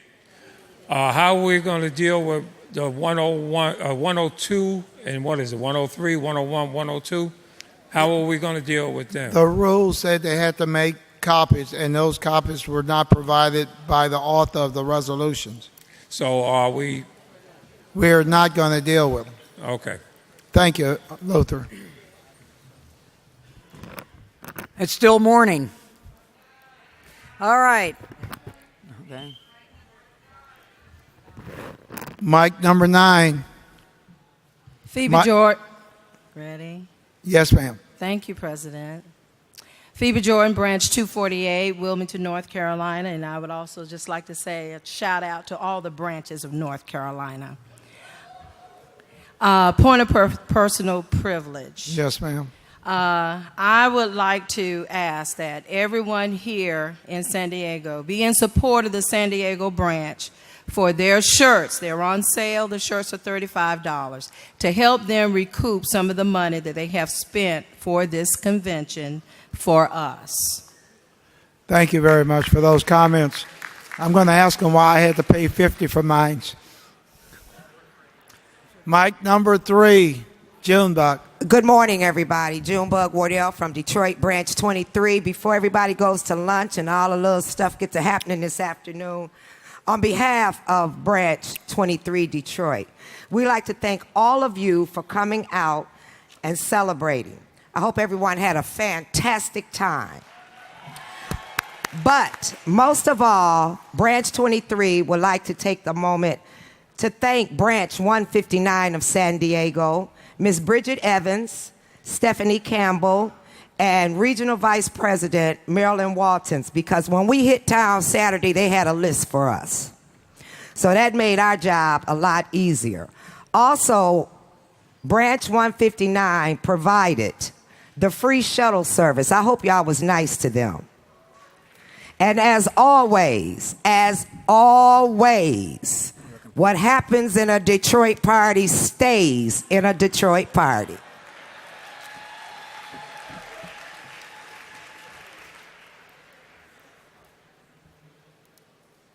Okay, with the glass. These are the glasses from before. Yes. Okay. Are we ready for announcements and then get to lunch? Okay. First of all, the band played the other night. If anybody's dating one of the guitarists, here's a pic. Give it to him, please. All right. Let's see. Flavor of the day. You've been snickering at my bad jokes and doodling while I'm doing this, so it's snickerdoodle. Snickerdoodle for my friends out there. Last call, and we're not talking about the Detroit party. What I'm talking about, candidates for office who have not yet given to the AV people any videotapes, DVDs, CDs, cassette tapes, or any other AV to be used during their nomination speeches must give those to the AV people, well, wait for my messages now, right after we get done. And keep your own prayer beads. All right. At the noon recess today, the following areas will have their photos taken in the Golden West Room. Let me move my papers. New England. New York. Okay. New England and New York. After the session this morning, you will go get your picture taken in the Golden West Room. Now, there are a few tickets left over for the auxiliary luncheon. Tickets are $35. See Sharon Matthews in the California Room at 1:30. The convention bags are sold out. Thank you for your support. Convention bags are sold out. The committee chairs who received paperwork from me, please make sure I can get it in at the end of the day. This is for your members, or as soon as possible tomorrow. Also, one of our Pioneer area members found some money on the convention floor on Tuesday. Now, wait a minute. Tuesday a.m., and that money has been turned over to the Town and Country registration desk. So you'd have to identify it. And just a hint, it's not $1 million. Okay. And it's not, I'm not telling you the color. Eastern Region Luncheon. Pacific Rooms 2 and 3. Today, Eastern Region Luncheon, Pacific Rooms 2 and 3 from noon to 1 p.m. Ballot and Election Committee will meet in Royal Palm Salons 5 and 6 immediately after the Executive Board nominations this afternoon. Ballot and Election Committee will meet in Royal Palm Salons 5 and 6 immediately after the Executive Board nominations this afternoon. Please announce that the people who can pick up their free Cosmopolitan glass at the Las Vegas booth if they present this ticket for their gift. It's some ticket here. I didn't get one, so I don't get a cup. Let's see here. Those Thursday night activities that we're talking about. Luther, what is your room number and when does the party start? Okay. Tonight, the Friends of Jay Kalaki will be hosting a reception in the Golden Ballroom. Repeat, the Golden Ballroom. The reception was previously announced as being in the San Diego Ballroom, but it will now be held in the Golden Ballroom. Tonight, direct from Las Vegas and our 2006 convention, we will have the return of Elvis. You will receive a flyer for the event with a complimentary drink ticket attached when you return from lunch. The ticket will be good for a beer, wine, or soda, and a cash bar will also be available. The Friends of Jay Kalaki want to invite everyone to come meet Elvis, get your picture taken, and have a good time. Tonight, the Golden Ballroom, 8 p.m. to 10 p.m.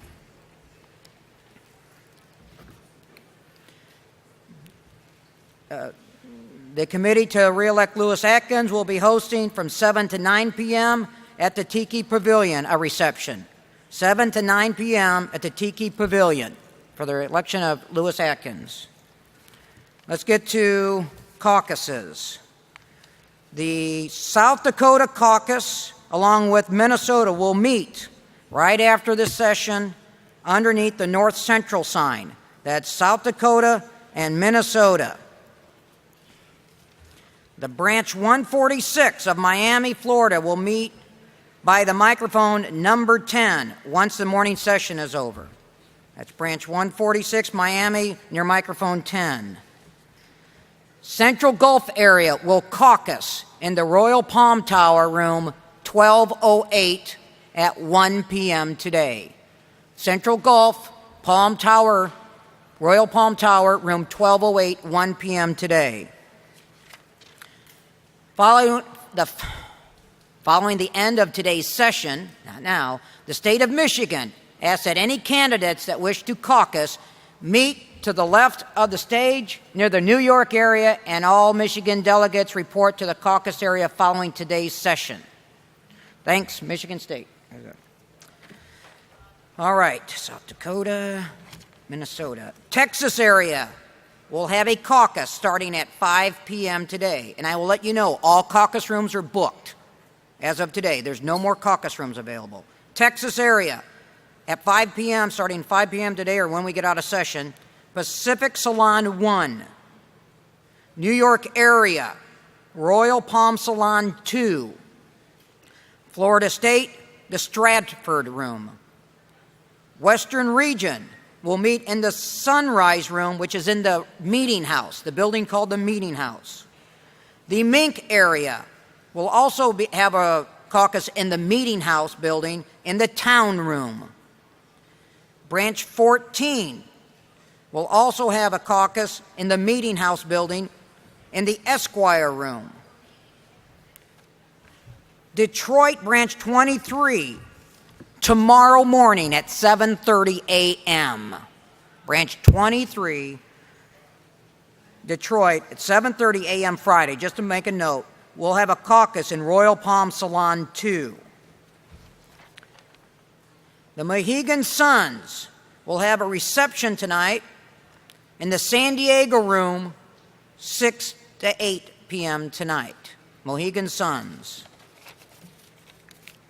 And I know we had an entertainer, a comedian the other night. I know some of our delegates aren't with it as much.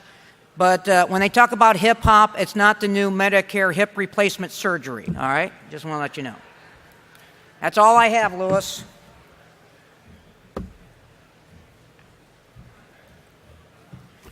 With that said, we're adjourned for lunch right now. We'll be back at 1:30 sharp. 1:30 sharp, that we will start the session with nominations. Nomination begins at 1:30 sharp. Thank you very much for your attention. We had a great business session 4. Thank you very much.